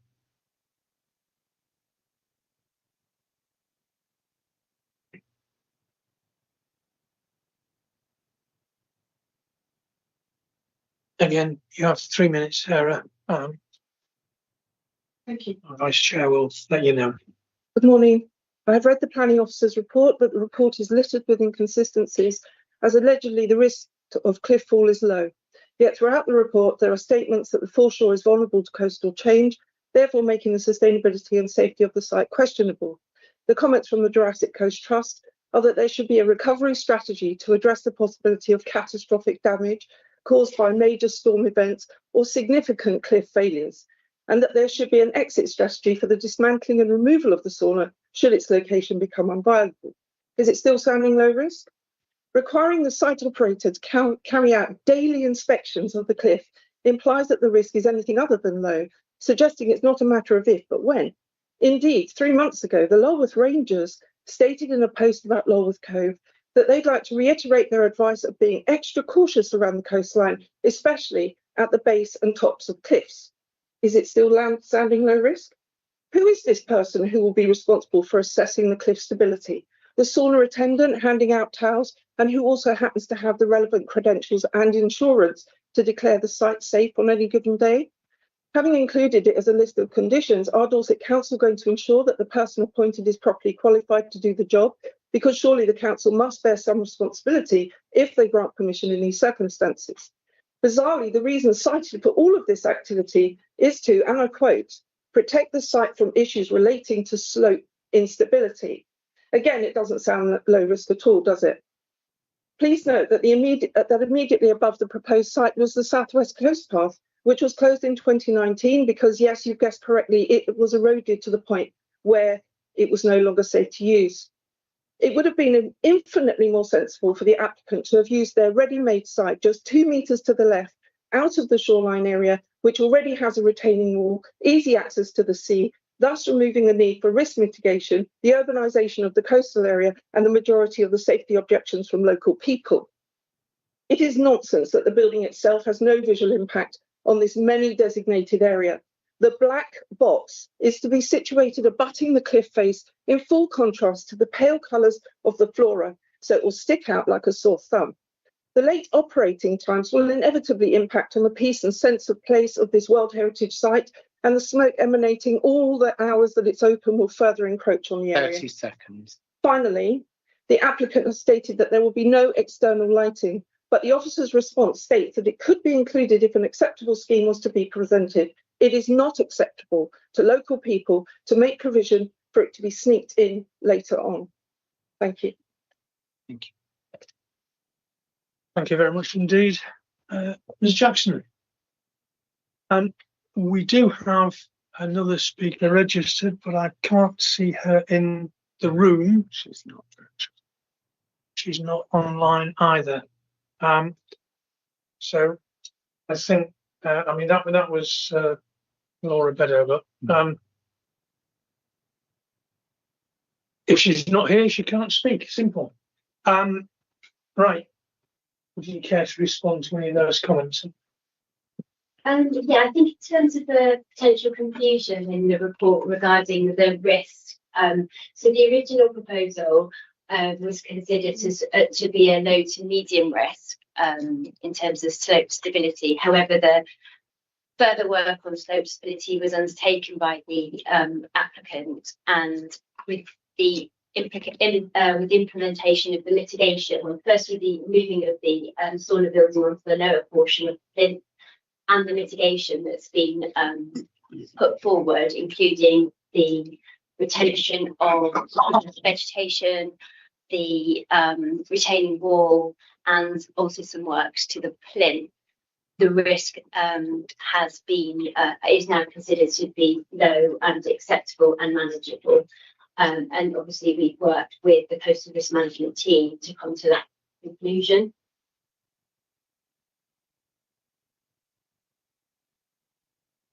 Members, just to draw your attention, so condition 9 does require daily visual inspection, but that wouldn't be by a qualified person, that would just be by the operator, because if there's something obvious, then it would be obvious to anybody. But then there's an additional requirement for an experienced geotechnical engineer to undertake an annual check and also respond to any significant changes that are identified by the daily checks. So that is the intention behind that position. I think the other point was with regards to lighting. There's no lighting, no external lighting proposed currently. Obviously, if there was the need for any lighting in the future, that would be subject to a separate application. Yeah, and further considerations. I think those are the key things I wanted to respond to. Thank you, Emma. If we have any questions from the committee, Councillor Coombs. Thank you, Chairman. Councillor Tony Coombs, Verwood Ward. Given that this is supposed to be quite a small scale temporary development, I do wonder why it needs to have any artificial light inside at all, because we all know what a sensitive location Lulworth Cove is.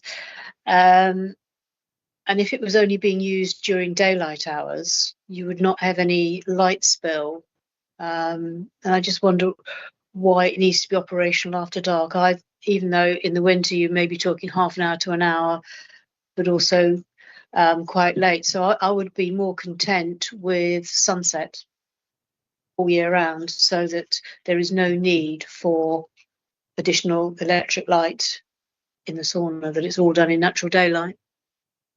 Question. Thank you, Emma.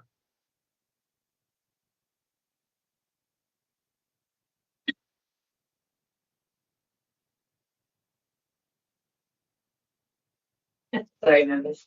Just to come back, our concern is whether the obviously they've kept the window to the size it is to limit any glare, as it were, and whether that would then provide sufficient internal light to be safe for the users until sunset. So that, yeah, if members want to amend condition 13, then that was obviously something you could consider doing. Officers didn't identify the light spill from the window with the operational hours proposed as being harmful, but that's a matter for your judgment. Thank you. Tony, you want to come back? Yes, thank you, Chairman. Tony Coons-Wodewood. I have a second question. If we do decide to grant this application, can I just ask, is it the access road down to the cove is very narrow? Is it being brought in one piece, or is it going to be assembled on site? There's nothing that I can see in the report that explains how it's going to be constructed. I think my understanding was that it would be brought in one. I think it's a modular unit, so I guess that might mean that it's put together in maybe several pieces and built together on site. I think that's how it's described, as a modular unit.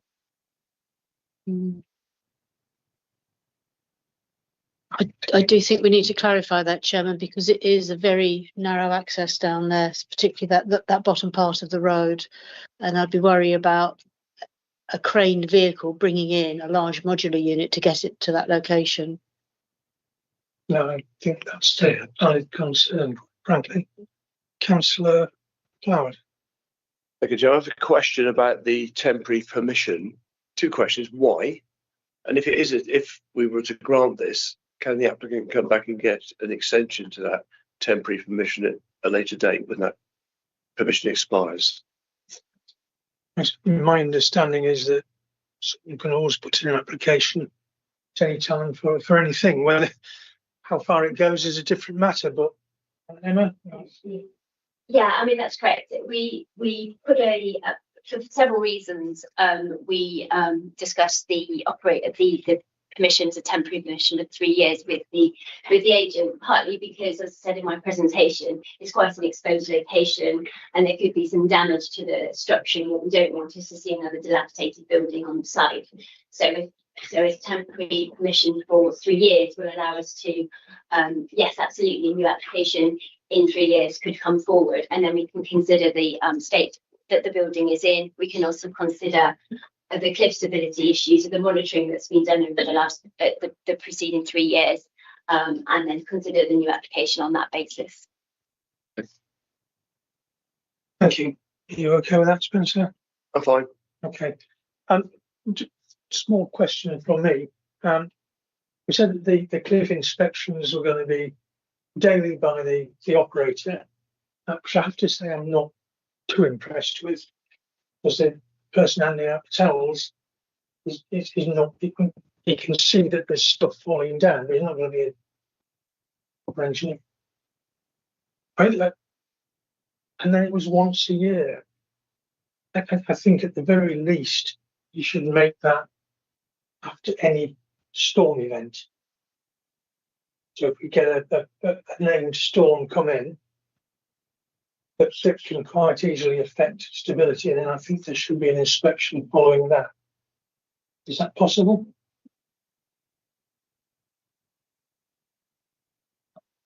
Yes, so condition 9 says that, as well as the daily visual inspections, which would be just an obvious inspection of any obvious movement, there'll be obviously the annual inspection, but also an additional inspection if the cliff impress should be an additional inspection annually. And then it says in the condition, after any significant changes to be noted during the daily inspection. So if the person doing the daily inspections notes something has changed, then absolutely that would trigger the need for a geotechnical engineer to make a further inspection. Okay, that's dependent on the probably minimum wage attendant noticing and seeing anything. I'm not sure that's a good trigger, but we'll leave that for others to perhaps query. Beryl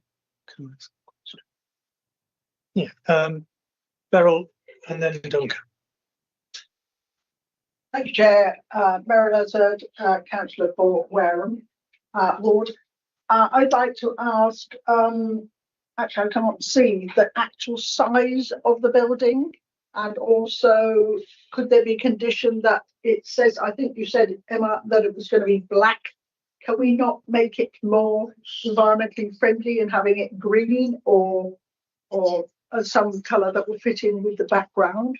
Yeah, I mean, that's a condition. Thank you. So it's timber clad, but it is a blackened timber. That's what's proposed, and that's the application that we've considered.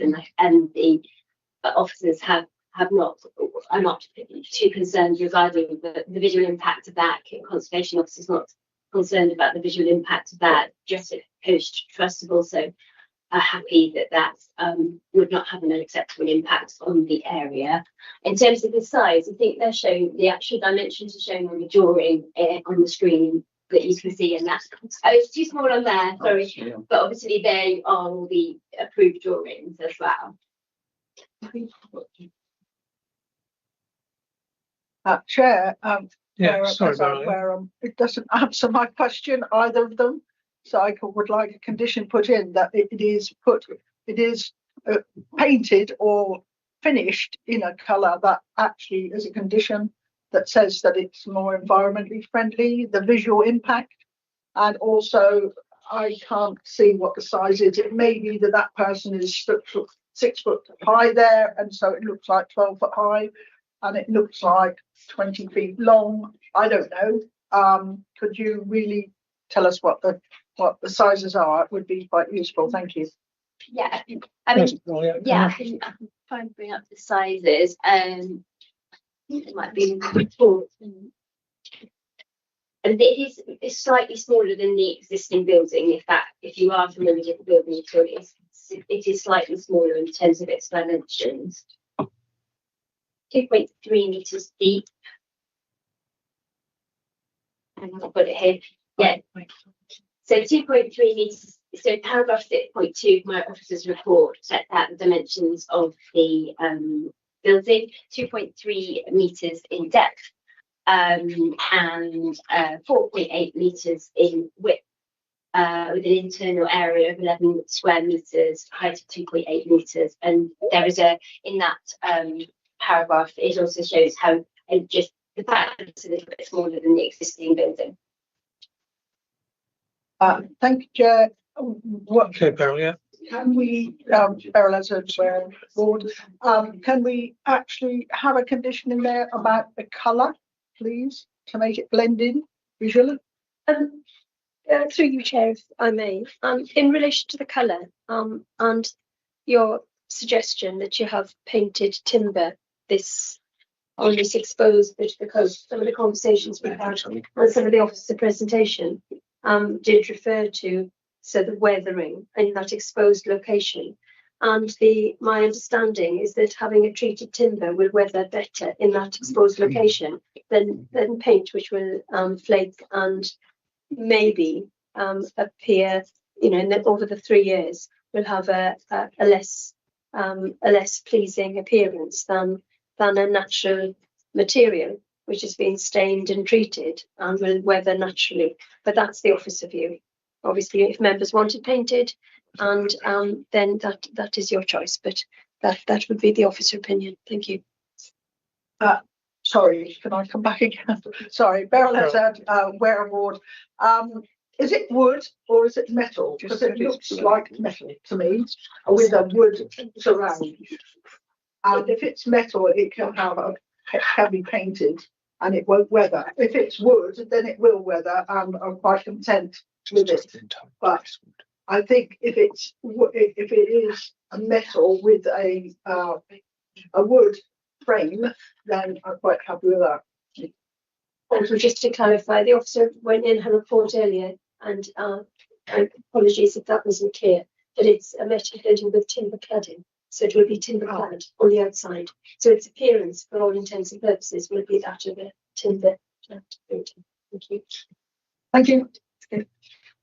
Thank you. Just quick question from me in that case, just to follow up on that. We talked about the timber being stained, so treated and stained. It's treated and stained black.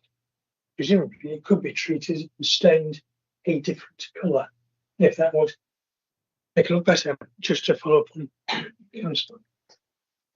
Yeah, I mean, I guess it could, absolutely. And that's the opinion. Okay, thank you. Do we have anyone else? Yes. Yeah. Scott, were you there as well? I was. After Okay, Beryl. you were. In that case, you may. Thank you.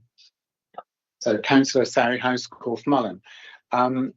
So I note from the officer's report the dimensions of the new structure, and there's actually a net loss in mass with the new building.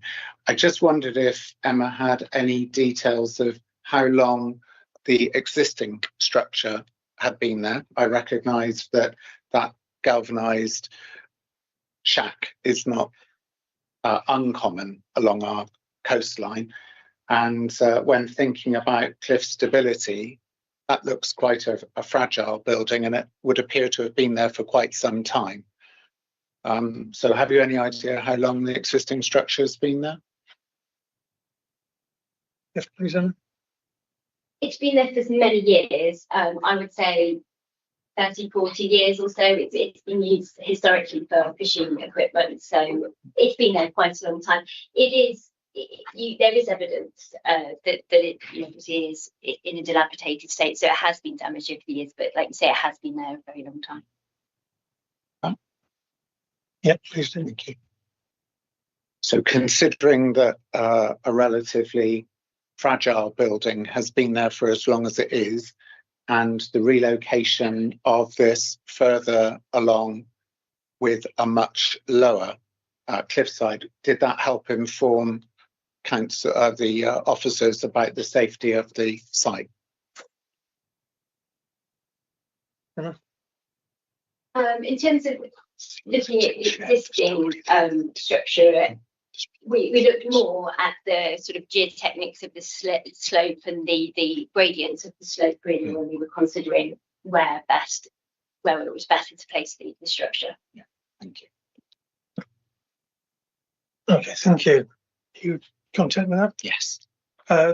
Scott Florrick. Thank you, Chair.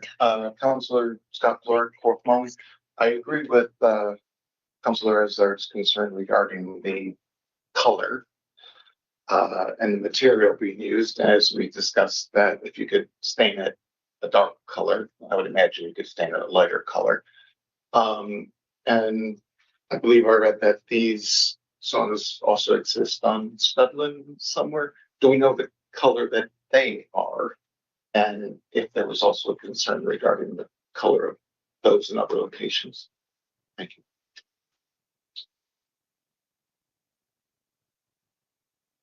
Yeah, I'm not. I don't exactly know the colour of it. I think it's possibly, yeah, it's more of a natural. It's more of a natural timber in colour.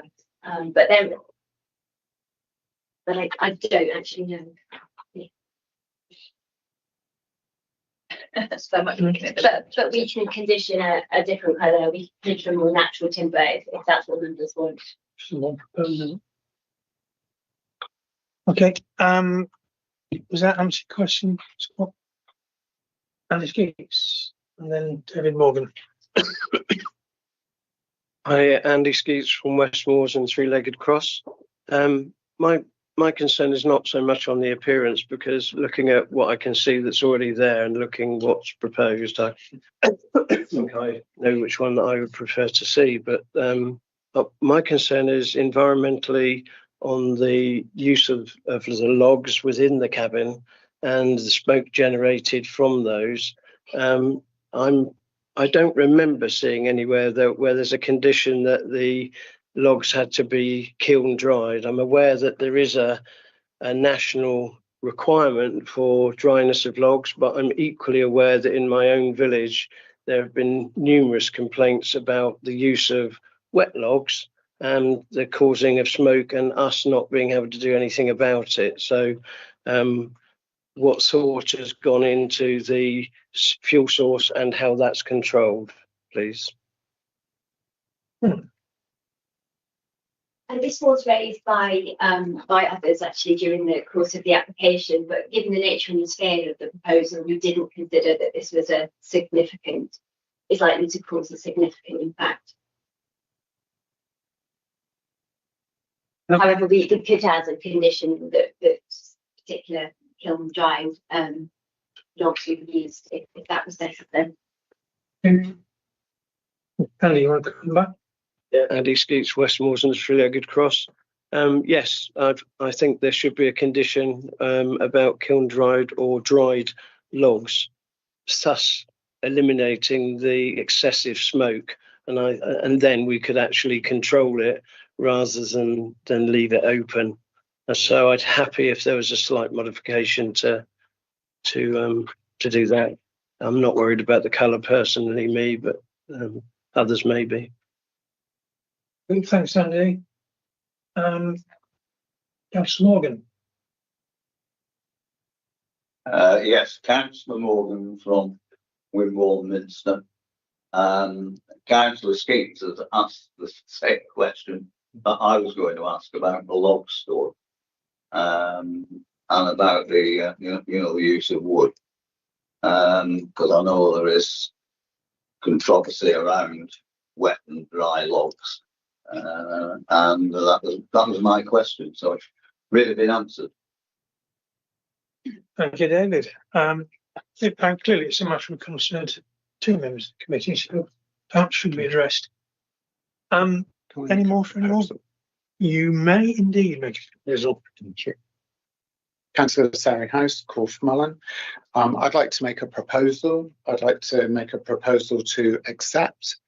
I would like, and I think it's probably covered in national legislation anyway, but just to condition the kiln-dried logs.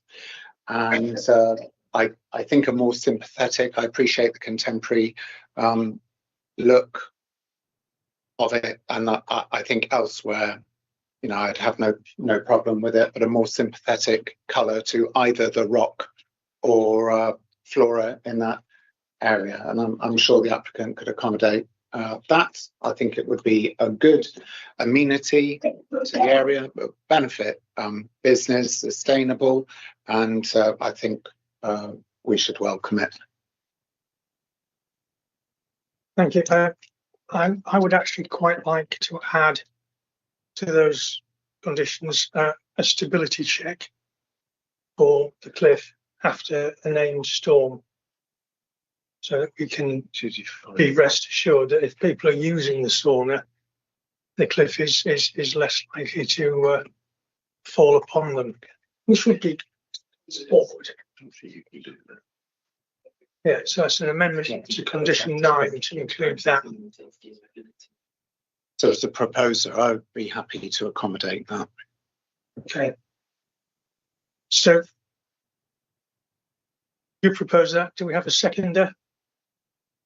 Councillor Morgan. Get the wording of these conditions together. Yeah. Okay, what we will do before we take a vote is we will take a short adjournment just to get the wording on those conditions right. And then we'll come back, but I hope it's going to be no more than about 5 minutes.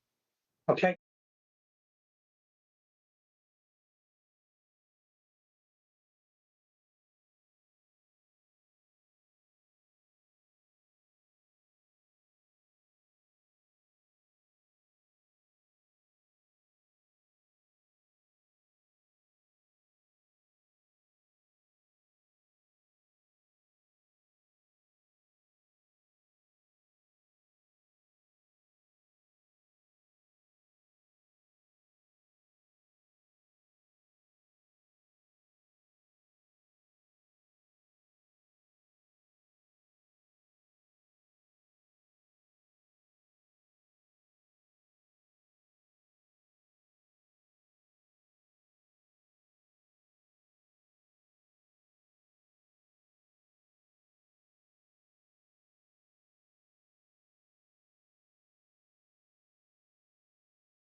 I need this for the meeting. No, I just double checking. It's got a condition on the word.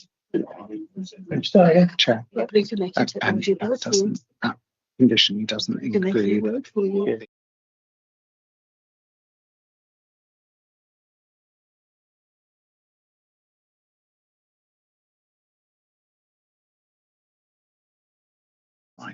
So what is the Shiny off the Again, ladies and gentlemen, thank you for your patience.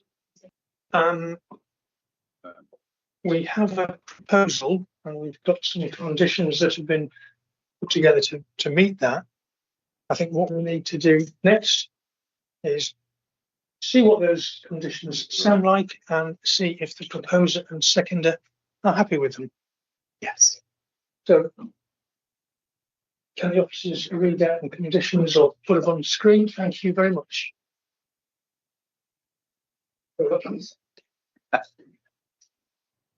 Thank you, Megan.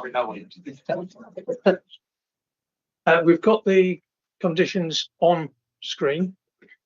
So if members want to take a quick look, if the proposer and seconder want to agree those conditions.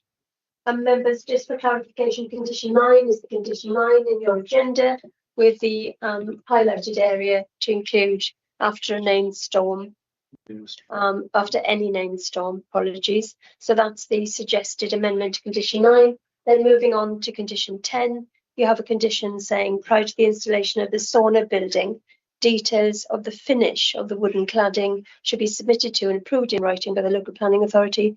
The development shall thereafter proceed in accordance with those approved details. And then condition 11 to reflect Councillor Skeets and others' concerns and Councillor Florrick's concerned about the wood used in the log burner being dried to a moisture content of 20% or less. And that's in the interest of the amenity. I thought it's 16%. Am I wrong? Dried rocks are 16%, not 20. Was it not 20? Excuse me, Andy. Sorry, Mr. Chairman. I think we can take all these as a bundle. So we're going to vote. Can I come back on one of those? Thank you. Councillor Sari House, Corfmullen, can we just look at condition 9 again, please? So I'm mindful of the cost of these inspections. Any named storm, I'm not terribly happy on that. We have a number of named storms in the UK that don't affect our area at all. So I would say it needs to be geographically pertinent to our area. If we could include that, then I'm content. Yeah,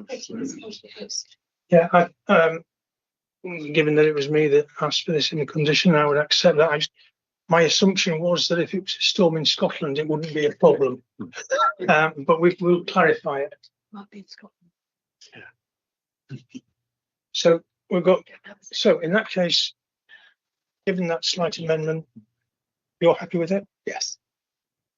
David, happy with it? Just to clarify, members, we've added the words after any named storm affecting this part of the Dorset coast. Yes. Councillor Skeets. Thank you, Mr. Chairman. Andy Skeets, Westmoors and Three-Legged Cross. I thought kiln dried logs were 16%, not 20%, but I could be stood to be corrected. Am I wrong? Thank you. I suspect if that's a standard for kiln dried logs that you buy, then that would beat the 20% and would be perfectly fine. So seems reasonable. Okay, unless you want them to be 16%. Mr. Chairman, the 16% is the actual moisture content, isn't it? So therefore 16% would be drier than 20%. Is that not correct? Yes, what we said. It can Google, my friend Google, has both figures quoted. So some of them are sold on the basis of a moisture level of less than 20%. I stand down. And some of them on a moisture content of 16. I withdraw my comment. Thank you. Yeah, thank you. Any further contributions? we have a proposal before us with amended conditions, but the proposal, just to be clear, is to accept subject to the change as per the report, subject to these changes to conditions. We're all clear? Okay. Can we show of hands of those in favour of this proposal? Seconded. Show of hands. 1, 2, 3, 4, 5, 6. Those against? And any abstentions? 1. So the proposal is carried, and so I'm going to look at the name again. PFAL 2024-02833 has been approved, subject to changes to the conditions. Thank you. If we can press on. We've got the next item on the agenda is PFAL 2023-03855, Kemp's Country House, Burham Road. It's presented by Liz Adams, who is here in place. If we just wait 2 minutes while the room empties a little bit.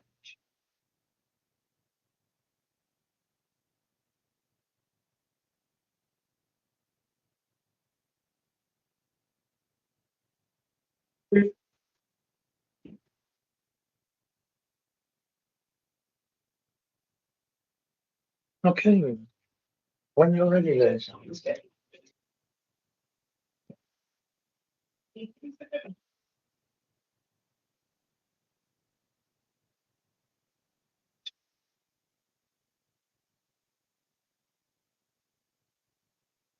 But it has.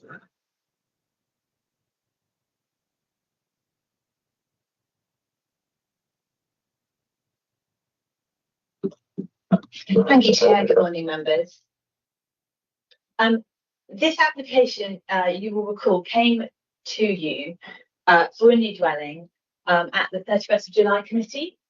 At the time, you voted to grant planning permission subject to mitigation to secure nutrient neutrality. Now, the applicants identified that they would rely on credits provided by Natural England's Liscombe Farm. But prior to a determination, while the new Habitats Regulations appropriate assessment was being undertaken, the council received confirmation from the planning inspectorate that Dorset could demonstrate a 5-year housing land supply. As you'll be aware, the new National Planning Policy Framework has been published, and this has confirmed at paragraph 233 that the annual position statement remains valid until it runs out next October. So whilst there is a national requirement for additional houses, the policy position for Dorset is that we have a 5-year housing land supply, and for Dorset we achieved a 106% delivery in the latest figures that have been published. So this means that the tilted balance that was instrumental and material to your previous resolution has changed, and therefore the application has come back before you so that you can consider whether you still wish to maintain that resolution in light of the changes to policy. So previously, when the tilted balance was applied, Andy, can you sorry.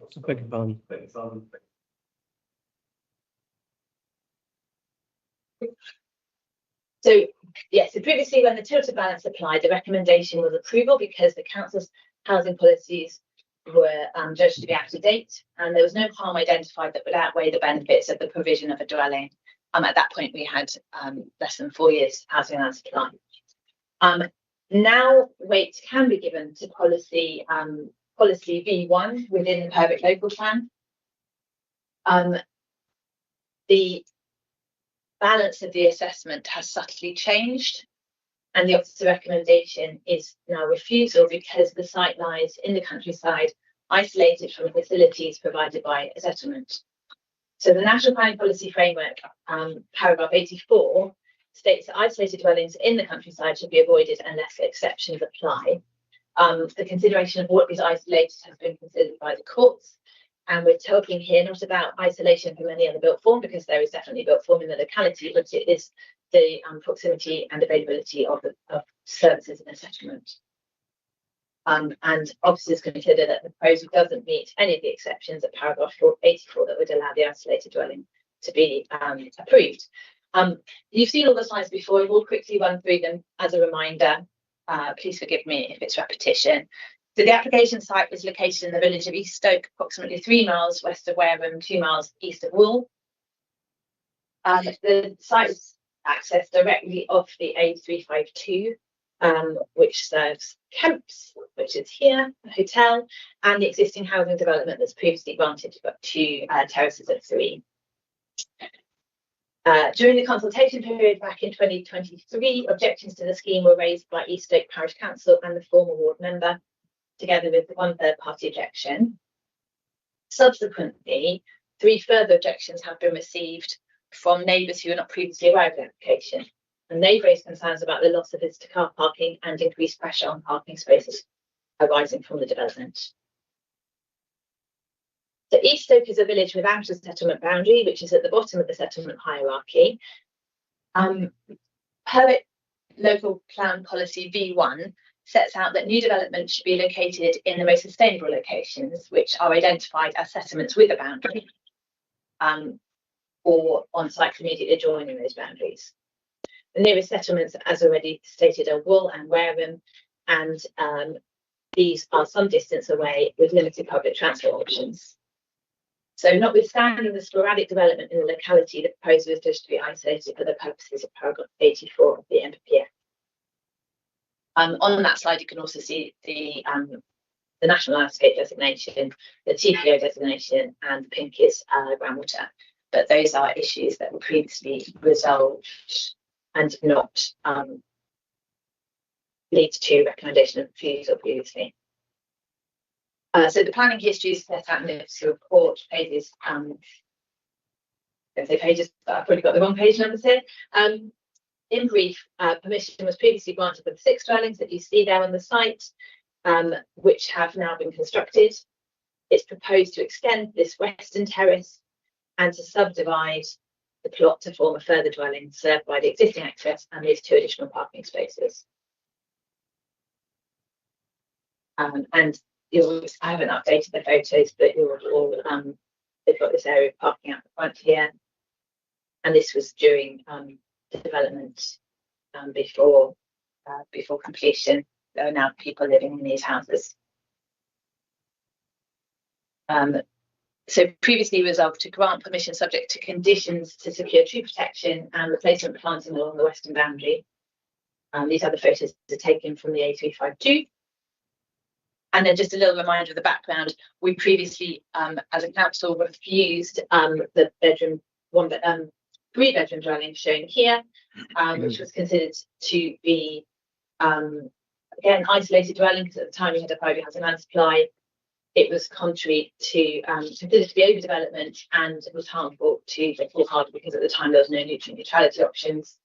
There was also lack of feasibility surface water drainage scheme. So most of those issues were resolved, in part because in the interim we granted permission for this extension that you see here, which was a modest development, and as an extension was considered to be acceptable. So the form was acceptable. They then came in with this application where the form is unchanged from that that's previously been approved, but now they want another dwelling.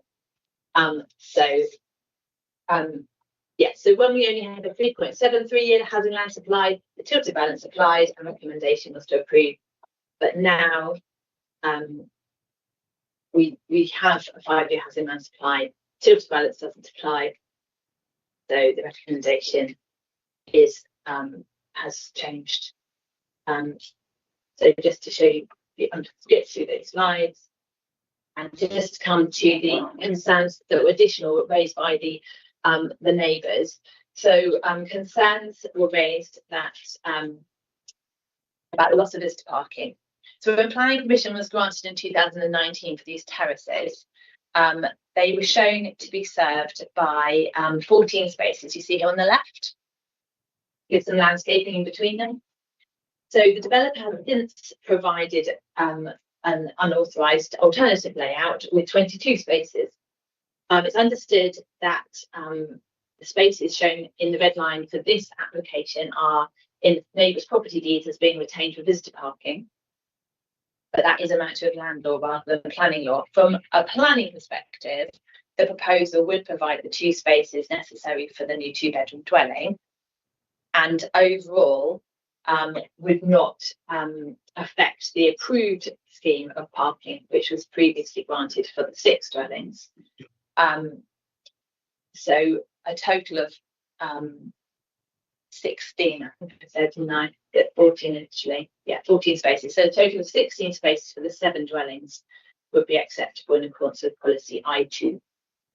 So that's why it's not been raised as an extra reason for refusal. The only reason for changing the recommendation is the sustainability of the location. I'll leave it there in case you imagine there'll be questions. Thank you. Thank you, Ms. Adams. We have one public speaker on this, which is the applicant or agent, who is Daryl Howells. Again, 3 minutes, Mr. Howells. Press the right hand button to speak, and it's 3 minutes from when you start.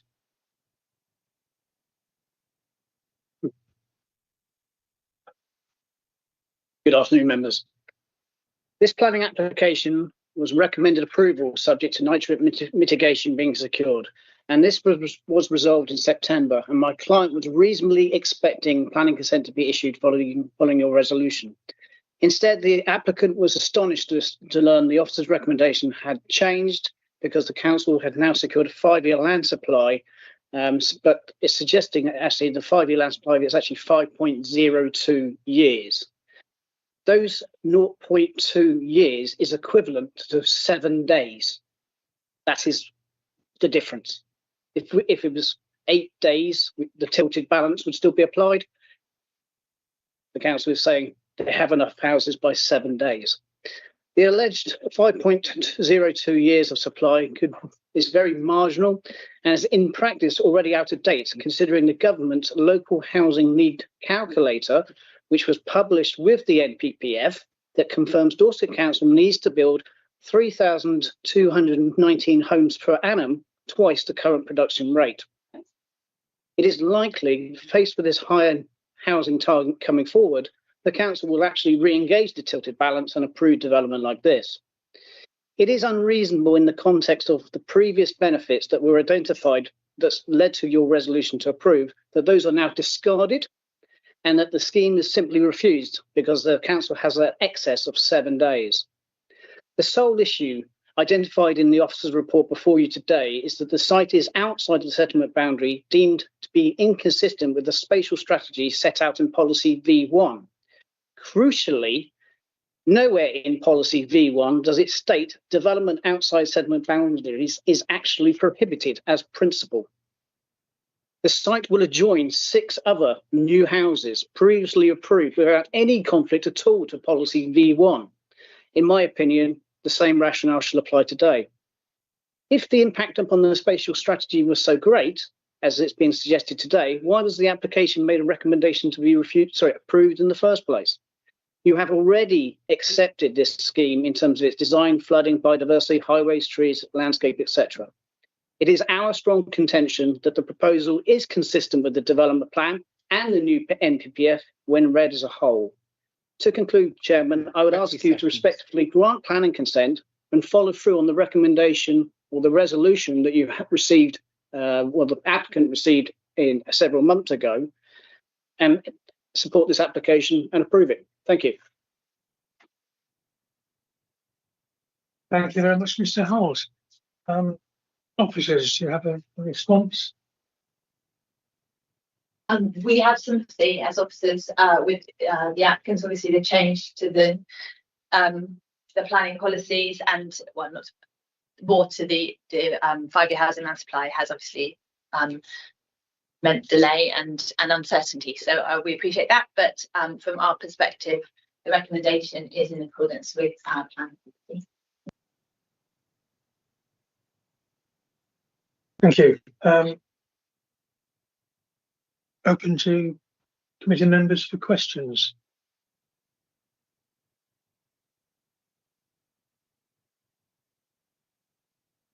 Try and cope with a rush.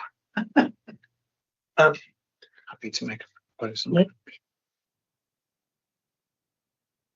Councillor Duncan, Surrey House, Corfmullen. I'm happy to make a proposal on this one, which is to follow the officer recommendation for refusal. It's clearly in an area where there's no settlement boundary. By understanding of isolated, it is undoubtedly an isolated base. There is no special circumstances. It is contrary now to the NPPF. Tilted balance doesn't apply, and as a planning authority in this committee, we need consistency in our decision making, and when material circumstances change, we need to apply them in that way. It is contrary to V1 in my opinion, and I understand this. In fact, it's almost the third time that it's been before us in paper form, but it had to be withdrawn because the applicant had not demonstrated that it had given appropriate notice to residents, and therefore was withdrawn and has been resubmitted. So it's not entirely accurate to say that it's a change in the NPPF that has caused the delay. This would have been with us in this place sooner had that happened. So I propose that we go with the officer recommendation and refuse. Thank you. You had your hand up, Tony. Is that to second it, or have you got further comments, questions? It is to second the proposal, Chairman. With my only comment in support of the proposal is that it was deemed acceptable previously because of the tilted balance. The tilted balance has changed, therefore it is no longer acceptable. Should the tilted balance change yet again in the future, then there's nothing to stop the applicant coming back with another application or even the same application, depending on the tilted balance. But where we are today, I'm more than happy with the proposal and I'm happy to second it. Thank you, Tony. Okay, we've got a proposal, we've got a seconder. Before we move to the vote, I'll ask for any further comments or questions or thoughts from anyone if they want to make any. I see lots of very quiet faces. So in that case, we'll go to the vote. So we've got a proposal, which is to accept as per the officer's recommendation. No extra conditions, no changes. So all those in favour? 1, 2, 3, 4, 5, 6, 7, unanimous.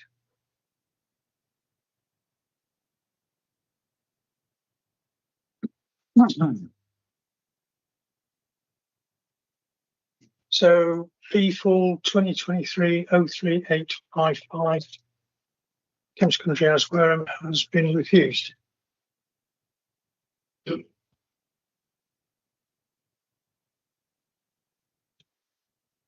We don't need to let the officers change, because although it was going to be Victoria, it's now going to be Elizabeth, because Victoria is not able to be here. So the next application is P4 2024-05639, which is St Catherine's Roman Catholic First School in Coal Hill. And let's see if you want to take it away. Thank you, Chair. So the proposal before you is for works to the site that was formerly operating as a first school, which the council is seeking to bring back into use. So it's brought before you because it's on council owned land and it's a council application. The application is for multiple changes to the school grounds as listed on this slide. During the presentation, I'll work through the different elements. The application site is located in the urban area of Coal Hill So the principle of development is considered acceptable in accordance with policy case 2. The land owned by the council is shown in purple on this slide, and the TPO that covers the site is shown here. So St Catherine's Roman Catholic School was closed in 2021, and it remains a vacant site. A recent certificate of lawfulness has confirmed that alterations to the buildings to better facilitate its use as a new school do not require planning permission. So this proposal is for additional alterations where permission is required. This layout demonstrates the different elements of the proposal. The proposal will secure up to 60 school places or more in the future within the newly redeveloped site, which accords with the government's advice in the framework, which gives great weight to the need to create, expand or alter schools. I should say paragraph numbers have changed in the officer report as the new MPPF has been adopted, but no other material changes have been identified. So the different elements of the school proposal include a multi-use games area with an all-weather walking track, which is to replace part of the existing grass pitch to provide year-round use. It's surrounded by fencing to reduce the likelihood of stray balls. There's no proposed lighting, so its use is anticipated to be restricted to daylight hours only, and officers consider that a lighting restriction by condition would provide necessary control to ensure that any further expansion to the use was appropriately assessed if required. Just to show you the relationship with the neighbours here, the closest neighbour is approximately 35 metres, that's to the east. And whilst it's likely there would be an increase in use of the area compared to when it was just grass, it's not considered it would have a detrimental impact on residential amenity of the nearby houses, as it would be used, as I say, during daylight hours only, and is associated with the school use. A dining canopy is to be located within the existing playground area between the school buildings, and also a canopy on the side of the northernmost building to provide a covered play area, which will be partly fenced in. Those are further away from neighbours again. Then we've got hard standing areas for a bin store, for a substation, and a water storage tank. There's also air source heat pump equipment to be installed on a raised metal platform, and that's to protect the nearby pine tree. The substation is positioned outside the school gate, so that's up here, to enable 24-hour access from the road. One neighbour objection was received concerning the hedge, which is circled here in red, on the northern boundary. Originally it was due for removal, but it's since been clarified that this is in the ownership of the neighbour, and therefore it will just be trimmed. That's all that's required to accommodate the development. In terms of the air source heat pumps and the relationship with neighbours, you can see there's about 50-metre distance to the nearest property. I'm hoping my computer's not going to give up on me. The Environmental Protection Team have reviewed the supporting information and considered that the proposals could be made acceptable subject to a condition for specific details once the air source heat pump details have been finalised. And this would come alongside an updated noise impact assessment for approval, to ensure that no harm to neighbouring community would arise. The reconfiguration of the car park is the next element. This utilises the existing car park but expands it. The intention is to provide 16 parking spaces, 2 accessible spaces, 2 minibus spaces, and a covered bike store area. It will also include a taxi drop-off and waiting area to ensure that impact on neighbouring roads is limited. The Highways team have reviewed the application and consider that it is acceptable subject to conditions to secure those details. There's a rubber mulch play area which is going to provide safety under the play equipment. Condition 12 is proposed to avoid harm to the protected tree. boundary fencing. Now this is going to be quite high. It's 2.4 metres high and it's world mesh, including timber slats where privacy is required. I think on the next slide we show the relationship with the neighbours. So the fencing will go all the way around the boundary, but it's considered, although it will be a bit more visually prominent, it will provide the necessary safety requirements and also avoid an overbearing impact on neighbours due to appropriate distances. The closest property is 9 metres. That's the rear. So I should say there is a closer property to the south, but that's a side elevation. Additional fencing is proposed around the different elements that I previously mentioned, like the heat pump.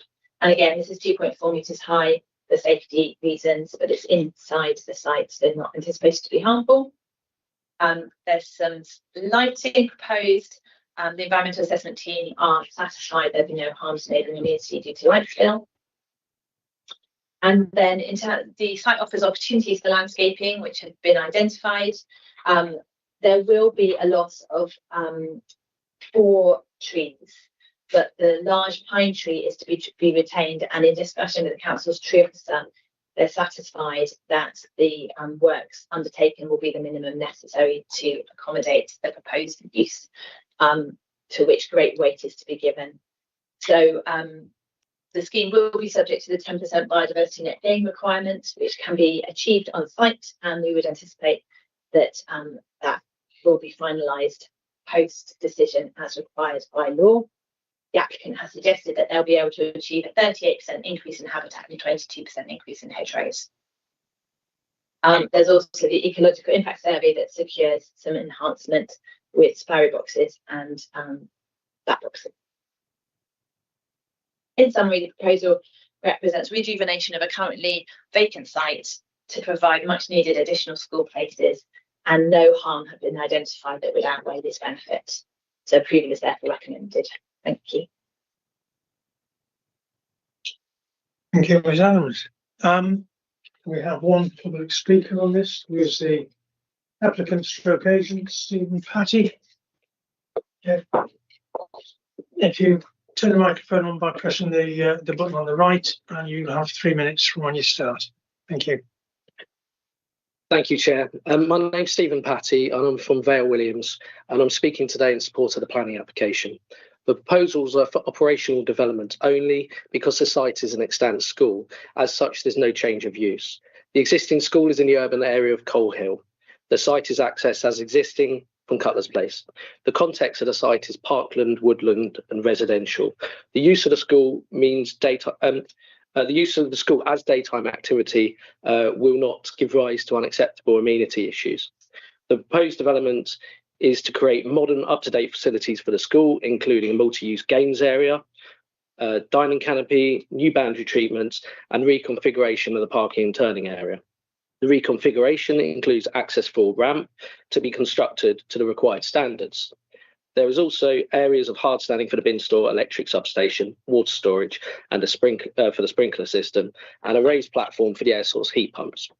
There were no objections from Highways or the Parish Council, and the proposals have been certified by the Council's Natural Environment team. During the course of the application, concern was raised regarding Scots Pine, and as the officers stated, this has been overcome through the raised platform for the air source heat pumps, so that can be retained, and there's a condition regarding the oak tree to protect that also. The proposals have been designed by the applicant's landscape architect and reviewed carefully by the applicant's arborist in order to safeguard trees, in order to provide access to the building in compliance with the Disability Discrimination Act. The silver birch is to be removed.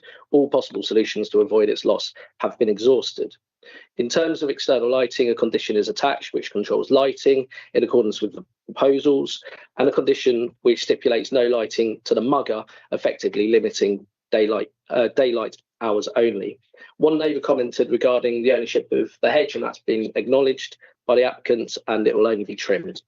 The officer's report in section 4, key planning issues, states the principle of development is acceptable, as is the scale, design and impact on the character and appearance of the area and impact on the living conditions of neighbours. The proposals include new planting of trees and hedgerows. The proposals exceed the requirements for biodiversity net gain through enhancement plans, and conditions 7 and 8 set out the requirements for ecological and landscape provision in accordance with the application details. The proposals also meet up-to-date fire regulations with respect to water storage sprinklers and reduced carbon footprint with regards to the air source heat pumps. The officer's planning assessment at section 16 of the report comprehensively covers all the issues which have been considered, discussed and supported through various statements and plans. The proposed conditions are all acceptable and acknowledged by the applicant and their team. The applicant agrees with the officer recommendations in their concluding paragraph that the proposal accorded with the development plan as a whole, and we would like to thank the officers for their time and consideration in reaching the recommendation for approval. Thank you very much, Mr. Patty. Ms. Adams, do you have anything to respond with or not? No, quite happy. Okay. In which case we'll go to committee members for questions. I have one which is, who's going to use the mugger? Is this for use by the school only or by locals? And in the summer, will it be used until 10 at night? Thank you, Jeff. At the moment, officers haven't considered it necessary to impose a condition to limit the use of the multi-use games area. Some schools do have extended after school clubs and such like, which we wouldn't want to prohibit.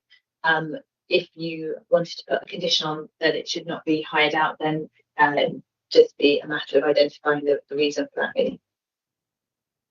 That wasn't particularly I want to put a condition on it, it's just the clarity is who's going to use it and when are they going to be using it.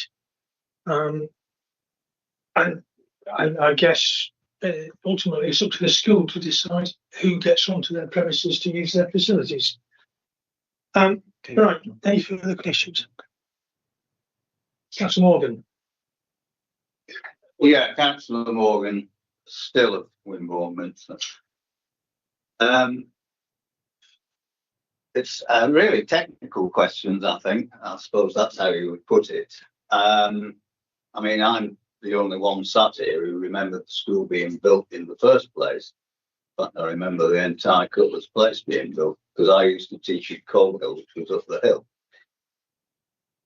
It was a Roman Catholic school, and I'm not quite clear whether it ever joined the academy that the Roman Catholics had, because my understanding, you know, when the school went academy, then it belonged to the academy and was then out of the way of the authority. So I was intrigued by the fact that we actually owned it, and I wondered. I know sadly, for reasons we won't go into, the school had to close. And I think the condition was that we heard that the Roman Catholic Authority didn't want the building to be used as a school. That's why it's stood empty since 2021. I mean, Liz obviously can enlighten us as to what's happened since. You know, the fact that Dorset Council now seem to own it. I also understand, while I'm speaking, there's provision for 59 school places there. Read somewhere, is that right? Yes, I was intrigued by that there were spaces for 59. I wasn't aware that it was actually going to be used again, or it could be used again as a school, which would be, you know, a good thing. Through you, Chair. So so Dorset Council doesn't actually own the school. As you can see on this plan, we own, or Dorset Council owns the purple area. So it's mainly the land around the school. But the application has been made by Dorset Council. I'm afraid I can't provide you with any of the background as to what the thinking is. All I know is that the proposal is to bring it back into use as a school, and this is a means to facilitate that. Thank you. Yeah, please come back. Yeah. So if it's going to be used as a school, is it still going to be under the proviso of the Roman Catholic. That's what intrigues me. Well, I was pleased that it comes back into use of the school, even though it's limited to what it was. Okay, thank you for that. I'm sure this can identify. I'm not sure the ownership material matters too much in planning terms, but we'll see. Well, That's what I was going to say. Yeah, it's not a material planning consideration who operates the school. So that's not an answer. So what we're actually looking at is the bits around it and indeed the mugger itself. Right, which will be in the school grounds, obviously. Okay. Yeah, that's for now. Yeah. Wanted to get that clear. All right. Any further questions, comments, or proposals? Happy to. Yeah. Got a barrel for a change. Councillor Berylazard, Wareham Ward, I would propose that we go forward with the planning. I think it's the planning officer's assessment to agree this and to grant planning permission. Thank you. Okay. Do we have a seconder? Seconded. Councillor Morgan put his hand up first, but yeah. Yes, I'm prepared to second it. I think it will be a good use of the land around, and certainly in that area where there are obviously quite a lot of children, but you've got Hazelwood School up the road, you've got Coalhill. It would be a good use of that land, especially with the muggers. I'm quite familiar with them, and it would be a useful acquisition or an addition to that area. Okay, thank you. So we've got a proposal. We've had it seconded. The proposal is to approve as per officer's recommendation. Any further comments before we vote? No? In that case, all those in favour of the proposal?